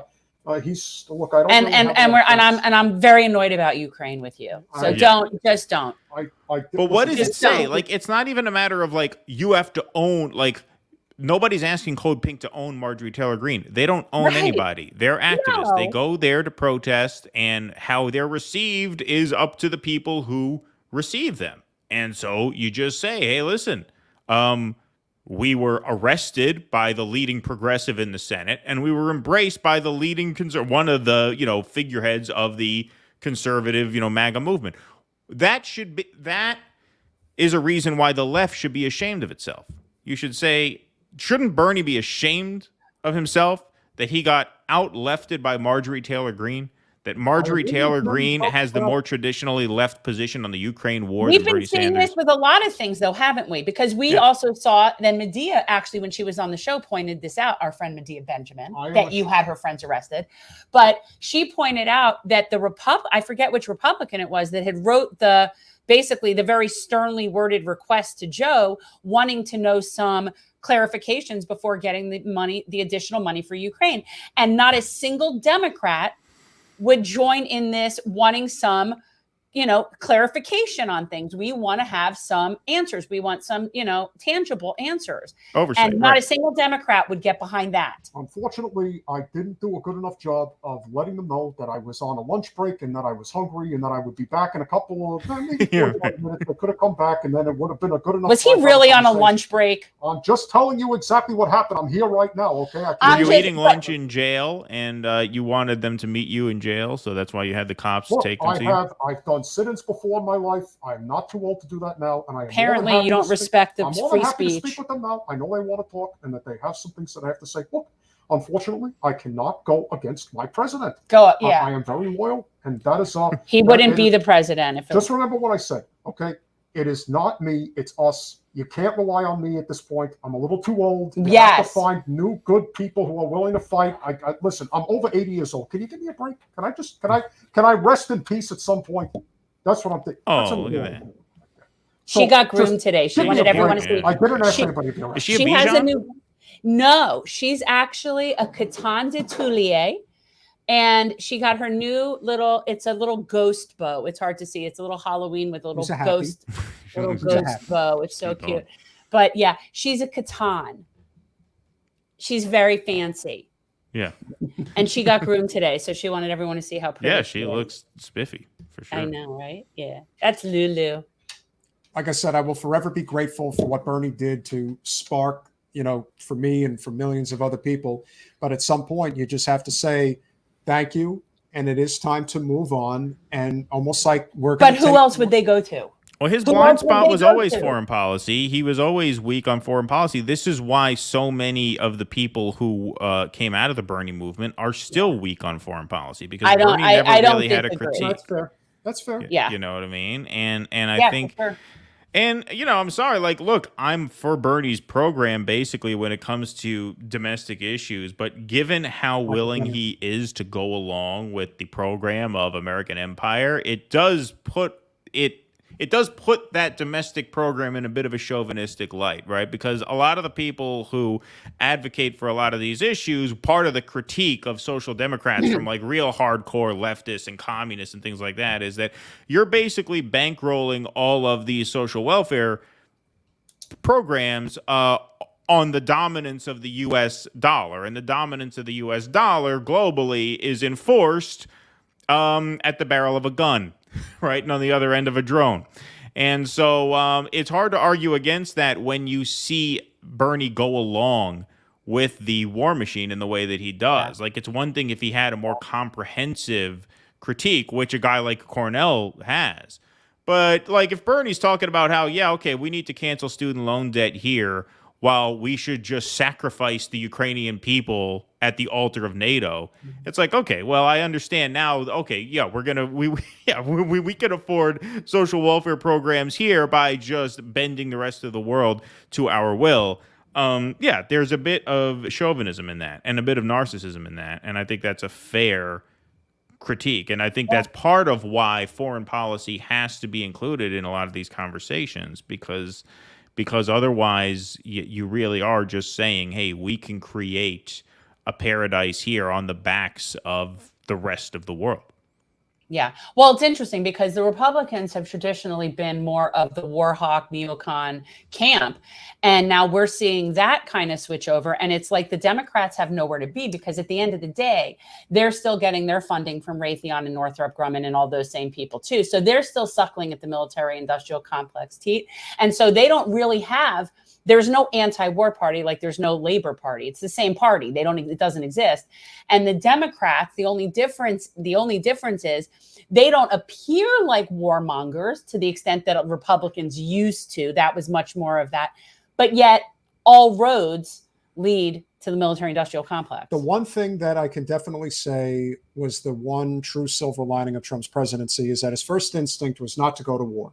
And it's pretty obvious that that was the case because as soon as he got in there in relatively short order, the very neocon contingency of the Bush administration and even the Clinton administration to a degree all found their way into the Democratic Party camp led by the likes of Bill Kristol, David Frum, and Jennifer Rubin. and they never met a war that they didn't like. No. And the Democratic establishment welcomed them with open arms, Oh, yeah. wide open arms, saying, hey, get in here. Well, they needed them. They fucked labor. Yeah. And so as a result, by this anti-Trump sentiment, the whole neocon contingency basically found its way into the Democratic Party. Lindsey Graham almost has to keep his mouth shut when he shows his true, stripes in regards to his complete chicken hawk fervor. Okay, is he more? Question, Keaton. Lindsey Graham, Porky Pig or Elmer Fudd? Interesting. Yeah, is he? Which one do you think? I would say Porky Pig because he's like a Southern dandy, like Porky Pig. Okay, Porky Pig. Bottom line, we're definitely reaching not an impasse, but we're certainly reaching a point where something's going to give. And whatever that's going to look like, it's going to be interesting. And we kind of have to embrace it. I feel that there are people, whether it's in, populist left circles like ours that do these shows, or even other ones that maybe want to address these issues, but they're either afraid to, they don't want to piss off certain people. I'm like, we are so far past the point of no return. We really have to just embrace this reality now. And you're seeing, credit to David Sirota, putting out his piece of The Lever the other day, basically saying Bidenomics is a joke. Like, don't even attempt to sell this as anything other than a neoliberal wet dream, because that's what it is. They are losing that veneer that is going to be interesting. Now, does that mean that anyone in the establishment is going to be courageous enough to support someone like RFK or Dr. West? That remains to be seen. We don't know what's going to happen. And this is why it sucks that we're talking about an election that's over a year away. Right. But I do think that things are starting to kind of find themselves, if you will. And I do think that there is this uprising with the people that is very important right now.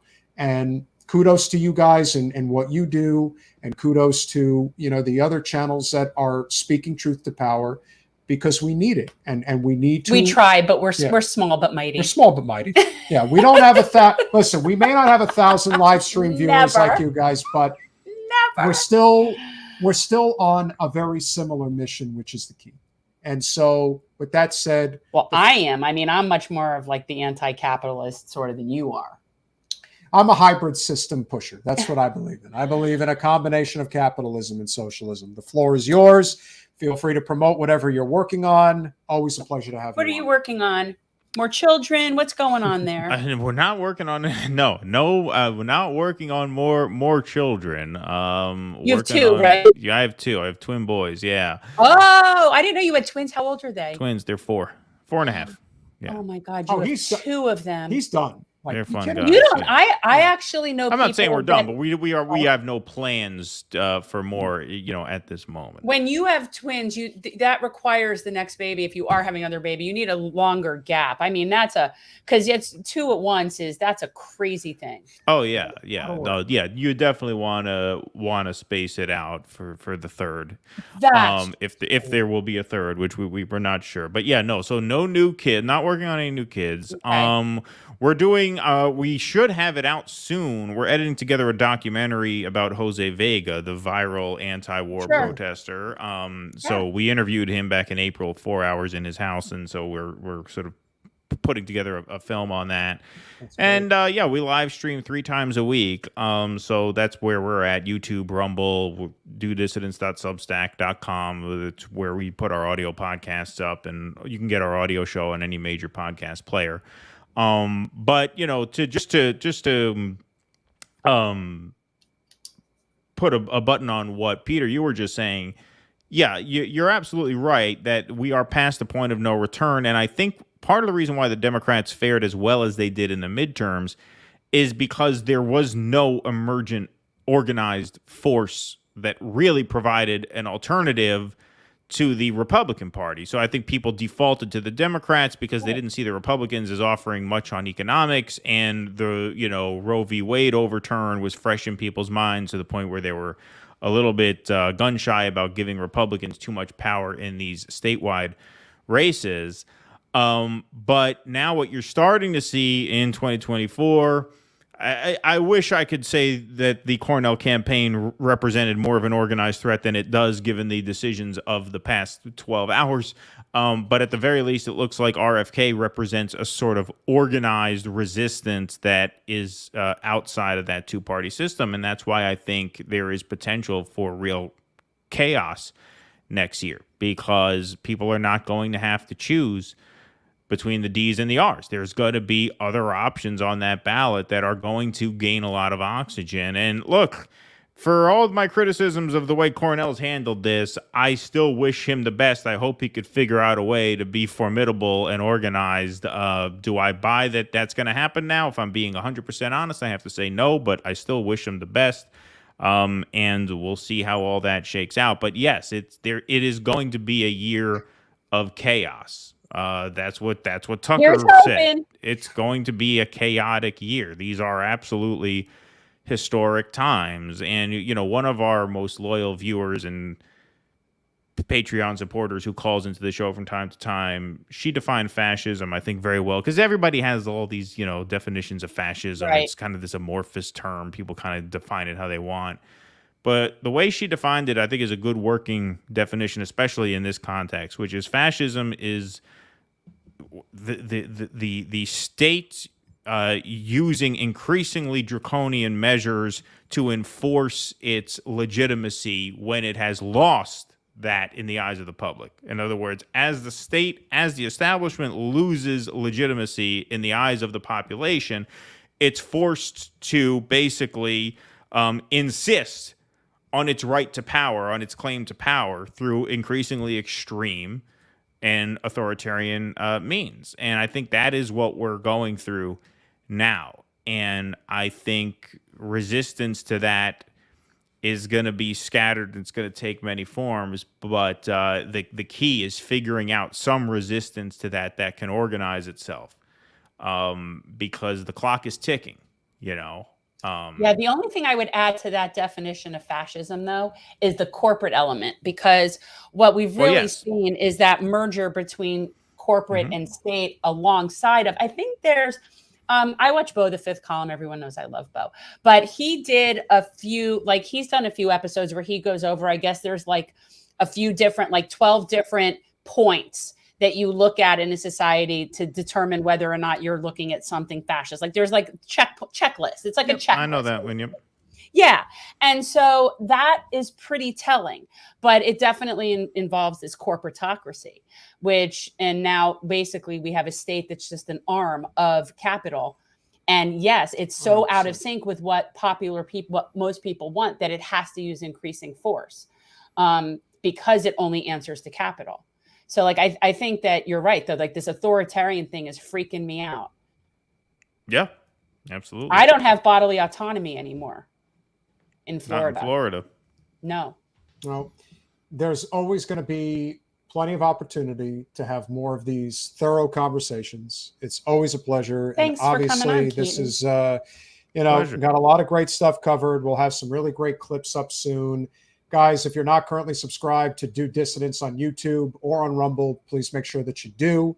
You guys should You guys should go on Rumble. Are you on Rumble? We are. I mean, we are, right? Like we exist over there. We have an account. But do we have to live on Rumble? Is that you can live on Rumble? It's a little more complicated to set up. I can help you guys get it set up because they monetize you automatically, and you can say whatever the hell you want. So if YouTube voted you, I would still be on YouTube because that's where the audience is. But tell the YouTubers to go watch you on Rumble and give you a super chat. You know, you can do the Rumble rant, the super chat thing there just as easily as here. Yeah, we do have an account. I mean, I know we set it up. Yeah, I just don't think we. Yeah. Well, we got. We have like apparently we can be up for review in November to get our money, our monetization. But once it happens, I'm anticipating that if the person who we think did it, they're going to do it again. Yeah. So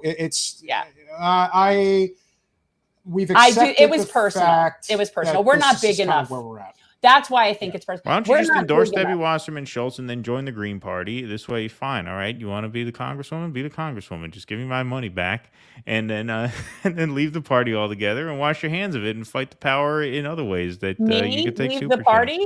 I'm not with the party. I'm not. I don't agree with them. They don't. I actually am more of like what a Democrat should be in my mind. Like I'm a person of labor and anti-war and, like those are things. So I just can't participate in politics in Florida if I'm not registered as a party. There's just no way. I mean, I could register as a Republican, but then that won't do me any good in Broward where I live. Right, that's true. The same is true for. So what's the point? But that's the thing, and we're stuck. Yeah, and we'll leave on this note. The new era is trying to be born right now, and the old era is doing everything in its capacity to stop it from happening. And they know that it's inevitable because what they're selling is a pile of bullshit. Right, we're on to them. But the thing is like my mission is to chip away at that corporatocracy. You got to right? Stick that's my mission. My mission is to chip away at that. Now, sometimes that is inside the party and sometimes that's outside the party, but there's all different mechanisms to get rid of the filthy. That's my goal. Yeah, look at how great of a labor leader Sean Fain is for the UAW and what he's doing. And even though people have disagreements about whether he should have went full bore and just got everybody out of the job immediately or is doing this piecemeal thing that he's doing, here's the bottom line. I love Sean Fain. You cannot stop the people from rising up once they get their sea legs and believe it's possible that change could happen. Once that happens, you can't put it back in the bag, no matter how hard you try. And they're going to try very hard to get people to just stop fighting and allow for this corporate fascist state to take over. But I really think that they've, as you always say, pigs get fat, hogs get slaughtered, and they are in that hog stage. Oh, they're hoggy. Where they can't sell war anymore. Because for one thing, you've got people on one side whose family was horrifically affected by what happened in the war in Iraq. I personally dated a girl who ended up marrying somebody who ended up getting killed over there and has kids to raise on her own now. And again, all of our lives. And the same is true for what's happening in Ukraine, what's happening still in Syria. Carpe diem. Matthew's not interested. I've spoken to him. I met with him. The Greens anymore, right? Yeah. Yeah, well, Matthew Ho is great, and I actually met with him a couple of months ago when I was in Raleigh. We met up, and he's a super nice guy. I like him. He's not into that. He's not going with that. We just got to stick together, keep fighting the good fight on the labor grounds, and good things are eventually going to happen. That's how you got to look at it. It's night is darkest before the dawn. It's going to keep being that way. There's going to be a heck of a lot of bad shit that's going to, be coming our way in the near future. But like I said, if we, continue to keep speaking truth to power and coalescing along working class lines, I think we're going to get somewhere. It may take longer than we think, but I think we'll get there. And it's always great to catch up with you. And, obviously appreciate all the work that you do. Thank you so much, Keaton. Thank you guys. Great. Where is Russell, by the way? Where is he? Well, he just landed, but he was flying back from Greece. Today. So he was literally in the air. But he's been doing shows with me while he's over there. But today was literally impossible because he was in a That's plane. Awesome. All right, cool. Well, I'm glad you came on with us. Thank you so much. Great to see you guys. Thank you so much. All right. Bye, Keaton. That was fun. It's always fun. Definitely got some, we'll definitely have a lot of clips for you guys. I love talking to Keaton and Russell. Right now, another New Yorker is scheduled to join us on Monday. Sean Fitzgerald, the actual Justice Warrior. Actual Justice Warrior. So a flip in the other direction. Now, right now, we are scheduled to do a night show. That is going to definitely have to stay on schedule because on Monday, I don't know if I should mention it now or if I should just talk about it after the fact. What is it? About where I'm going. Oh, I would say I wait till afterwards. Okay, I would wait until afterwards. Fair enough. We want to thank each and every one of you who have contributed to our show. Remember, you can sign up for as little as $5 a month. For those of you who liked my cute little white dog, if you sign up as a patron. Thank you, Sheena Nebraska. Thank you. We'll really have to put stuff on Rumble. This is Lulu. This is our little mascot. You can't really see it so well, but she's got a little generational change sticker on. $5 a month gets you the Lulu sticker. $10 a month. $10 a month. Bring your stuff. I know. I keep forgetting to bring my stuff, but that isn't for patron. We need to do like an auction. Yeah, I think that needs to be its own thing. No, really. I still think you should show people what you do, what you create. So that way they have an idea of, what you're capable of doing. And if they would be interested or they may think of somebody, they would definitely be interested in that. And if you contribute $25 to the show, you get the Jen Change jersey. Yes. And you don't even have to be a patron to do that. You can just go over to Cash App, $Jen Change, and you make a $25 contribution. Send us an email. We will get you a jersey. Generationalchange@gmail.com. Easy enough. Everything's in our description. Next Thursday, we are slated to have our good friend Steve Grumbine of Real Progressives. We're still trying to get Vosh on. We were not able to schedule him for this week, but that will hopefully come in time. He just had a big trip, ironically, to D.C., where he did meet with Congressman Ro Khanna. So it will be interesting to see what ultimately ends up happening with Steve did? No, Vosh did. Oh, Vosh met with Ro Khanna? He met with Ro Khanna, Ryan Grimm, and Emma Vigeland. And it'll be interesting to see if Emma Vigeland sat down with Vosh? Yeah, so it'll be interesting to see if there's any type of meeting of the minds here between Matt Gaetz and Ro Khanna, if they're actually going to attempt to do something. And as it relates to the stock trading ban, term limits, and lobbyists and corporate PAC money. Now, it's unlikely that anything will happen, but you still got to hold out hope and obviously make, whatever, like you said, inroads that you possibly can. But it's going to be tricky. There's no question about it. So Kevin McCarthy is no longer Speaker of the House. Oh, that'll keep me up at night. I was so worried about that. It's like, but like it matters to me. It's like somebody put out a meme saying, "Did you know that Nancy Pelosi was the Speaker of the House for 2,900 days?" I'm like, yeah, that's the problem. And yet, look at the mess we're in. Exactly. Like you're so bragging about it like that's a good thing. If it was such a good thing, we wouldn't be in the shit show that we're in. Anybody who's been there that long and then doesn't take, but yet somehow can't seem to get to the bottom of the problem, time to move on. Move on. Yeah, they don't want to move on. But my mom would say, give them the hook. Yeah, I know what you're saying, Nadia. And unfortunately, that is what happened to RFK's father. Well, would have been his father if he got. This is my concern about him. But I also, I'm concerned about that. Yeah, we should all be. And I do find it very frustrating that Joe Biden refuses to give him Secret Service. He refuses to give him security. He refuses to give RFK security. Can we just stop saying Joe Biden refuses to give him anything? All right, it's his team. It's his team. It's not Joe Biden. That's true. It's right. It's not Joe Biden. I'm sorry. The executive branch. President Blinken, as I like to say. Okay. The executive branch is refusing to provide security for him. And I have a real problem with that. When you're polling at those numbers, I mean, maybe you need to, okay, fine. You want to have a minimum or whatever that somebody has to be at in order to qualify for protective duty, but he's there. He's there. And, it bothers me because, clearly there are a lot of people that like him and support him. So he's clearly a viable candidate, which means that he should be entitled to protection. That's just, that's my opinion. I think we'll leave on this note. It'll be very interesting if the polling is for real, that RFK is polling north of 15% for a national election. If he is, by law, he has to be admitted into the debates. I am convinced beyond any doubt that the two parties will coalesce and do everything in their capacity to either rig the polls or just figure out a way to not allow him onto the debate stage. Because if RFK does get on the debate stage, it's a problem. That's going to be a real problem because he's a new voice and he'll be presented, especially if they know that a third candidate is going to be on the debate stage. You'll get at least 100 million people that will tune into that. And that could be an electoral game changer. That's why he insists on getting on stage. It's true. And truthfully, Joe will not be able to handle him.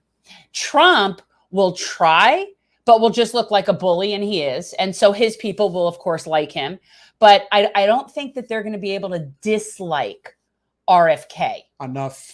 That's the problem. Like even the Republicans that are definitely Trump supporters and they're not necessarily inclined to lean to RFK, it's going to be very hard for them to hate on him. Yeah. And to think it's okay for Trump to bully him, because he's not like one of the people that they're okay being. I don't know. I just don't think it's going to work for him to bully him. And just remember, guys, RFK basically was forced into this because the Democratic Party decided that they do not believe in democracy. Oh, yes. And let me be very clear about that. Like, I support what he's doing. And yeah, he's running as an independent, but that's because they gave him no choice. He tried to play their game. He ran, he tried running as a Democrat, you know, and he hasn't made his official announcement yet. So, you know, we'll see what happens. But yeah, so he tried it their way. So, you know, that's my problem. He was willing to be a loyal foot soldier. He was willing to go along with the program. He never gave any indications. He just wanted a chance. Yeah. And they wouldn't do it, which we sort of suspected they wouldn't. I mean, none of this is remotely surprising. But so to come out and be like, you know, he's so out of line for or anything. I mean, he had no choice. He had no choice. This is what Bernie needed to do back in 2016. And the truth of the matter is, there will never be a real electoral primary process that is on the level in the Democratic Party until superdelegates are eliminated. Like, they have to be eliminated. But here's what, if anybody really digs into this, would understand about superdelegates. If you look at who they are, they're all part of titans of industry. These are not just run-of-the-mill, you know, like somebody who's the head of the local DEC. That's not what it is. No. These are people who sit on the boards of Raytheon, that sit on the boards of Walmart. That's who the superdelegates are. So never misconstrue where the party is. And Bernie can say all he wants, but the truth is he had his opportunity, and that was 2016. He had an opportunity to change the fortunes of this country, and he had the juice to do it because Julian Assange revealed that Debbie Wasserman Schultz and her cronies deliberately sabotaged and rigged that was the primary process. Well, this is a similar opportunity. Correct. They've shown that they are not willing to have a fair primary. Correct. And so he has no choice but to run outside the party. Or we just all accept that people who want to run and have a new voice and have something to say just shouldn't, because the Democrats don't want them to. And we should just be okay with that. And I should just get in line with that, because technically I'm a Democrat, so I should just support them. But as members of the Democratic Party, it's more important than ever that we're the ones saying this. Yeah. We need to have a primary. We need a primary. You need a democratic process. By not having a democratic process, why do you think Biden's numbers keep sinking? I agree. Because the people just continue. Not a bad plan. Yeah, just continues to suffer as a result. And you are suppressing the will of the people. But the reality is, and this is their leg to stand on, and this is how it would go. The truth is, it's a private club. It's a private club, and they can run themselves however they want to. Correct, but who actually agrees with that? No one agrees with that. But when you talk about legal ramifications, no, I don't agree with that at all. I think that there is a part of the liberal, upper liberal class of the population, the Alexander Hamilton origins of the Democratic Party, that believe in a bourgeois class ruling over society. No, I understand that. I'm talking in terms of you wouldn't have a legal ground to sue them because they are a private club. I get that, but the thing about them is, and people don't realize this, they don't need to honor their primaries anyway. They could have primaries all over the place and even pretend like they're doing that. And at the convention, they could scrap that and still put up someone else. They don't even have to abide by their own primaries. They're a private club. They can do what they want. They can have super delegates. They don't have to have a primary. Must be trouble. Here's the bottom line, and this is what you need to remember. When they attempted to have a primary against Donald Trump in 2020, he had an approval rating in the Republican Party of 94%. That's why. This was not a case of, oh my God, this is a deeply unpopular incumbent. We have to somebody else. Until COVID came about, Donald Trump against Joe Biden at the origins of COVID had a re-election by almost every measurement of over 80%, which is high even for an incumbent. Because of how he completely bungled the entire pandemic in so many ways, he cost it himself. It wasn't a case of Joe Biden. Joe Biden literally sat in a basement and just allowed Trump to throw it away. Yeah. Now, in the cases in previous years where primaries have taken place, within the political parties where the incumbent was considered weak. George H.W. Bush in the GOP, Jimmy Carter in the Democratic Party. They ultimately went on to lose. They were never as unpopular as Joe Biden is right now. This is historically bad. Yeah, he can't win. So the idea that you just want to pretend that this isn't happening and everyone is just going to be scared into voting against Donald Trump again, no chance in hell. And you know buddy. what I would say? I would say that as somebody who is a registered Democrat and has been a Democrat since I registered to vote when I was 18 years old, as people that are in that party, I feel like we are the ones being screwed by not having primaries, because we're ultimately not getting not only are we not getting a choice, but we're really being stuck with such a crappy candidate. So it's because I am in their party and because I'm a Democrat that I find it really frustrating that they won't have a primary, because they are really setting us up to lose. And for everybody who's just willing to get in line behind Joe and not at least be like fighting about not having a primary, it's like, you obviously don't really care about the success of this party, because parties that don't have primaries when you have an unpopular person sitting in their office, it's just it's not a winning formula. Agree with that, Nadia. Never be deceived that the rich will allow you to vote away their wealth. And that is true, which is why the change is going to come from a labor movement outside of the electoral process. The electoral process still matters 100%, but do not deny that if you want real infrastructural change, it is only going to come when the working class unites. When that happens, that's when real change will happen. Smash the like button, share, subscribe. The answer to your question must be trouble. See if we get Sean Fain on the show. Pat Buchanan. I will ask Jordan if he can help with that. Pat Buchanan primaried George H.W. Bush in 1992. Thank you all so very much. We appreciate all of your wonderful support. We'll see you Monday. Bye all.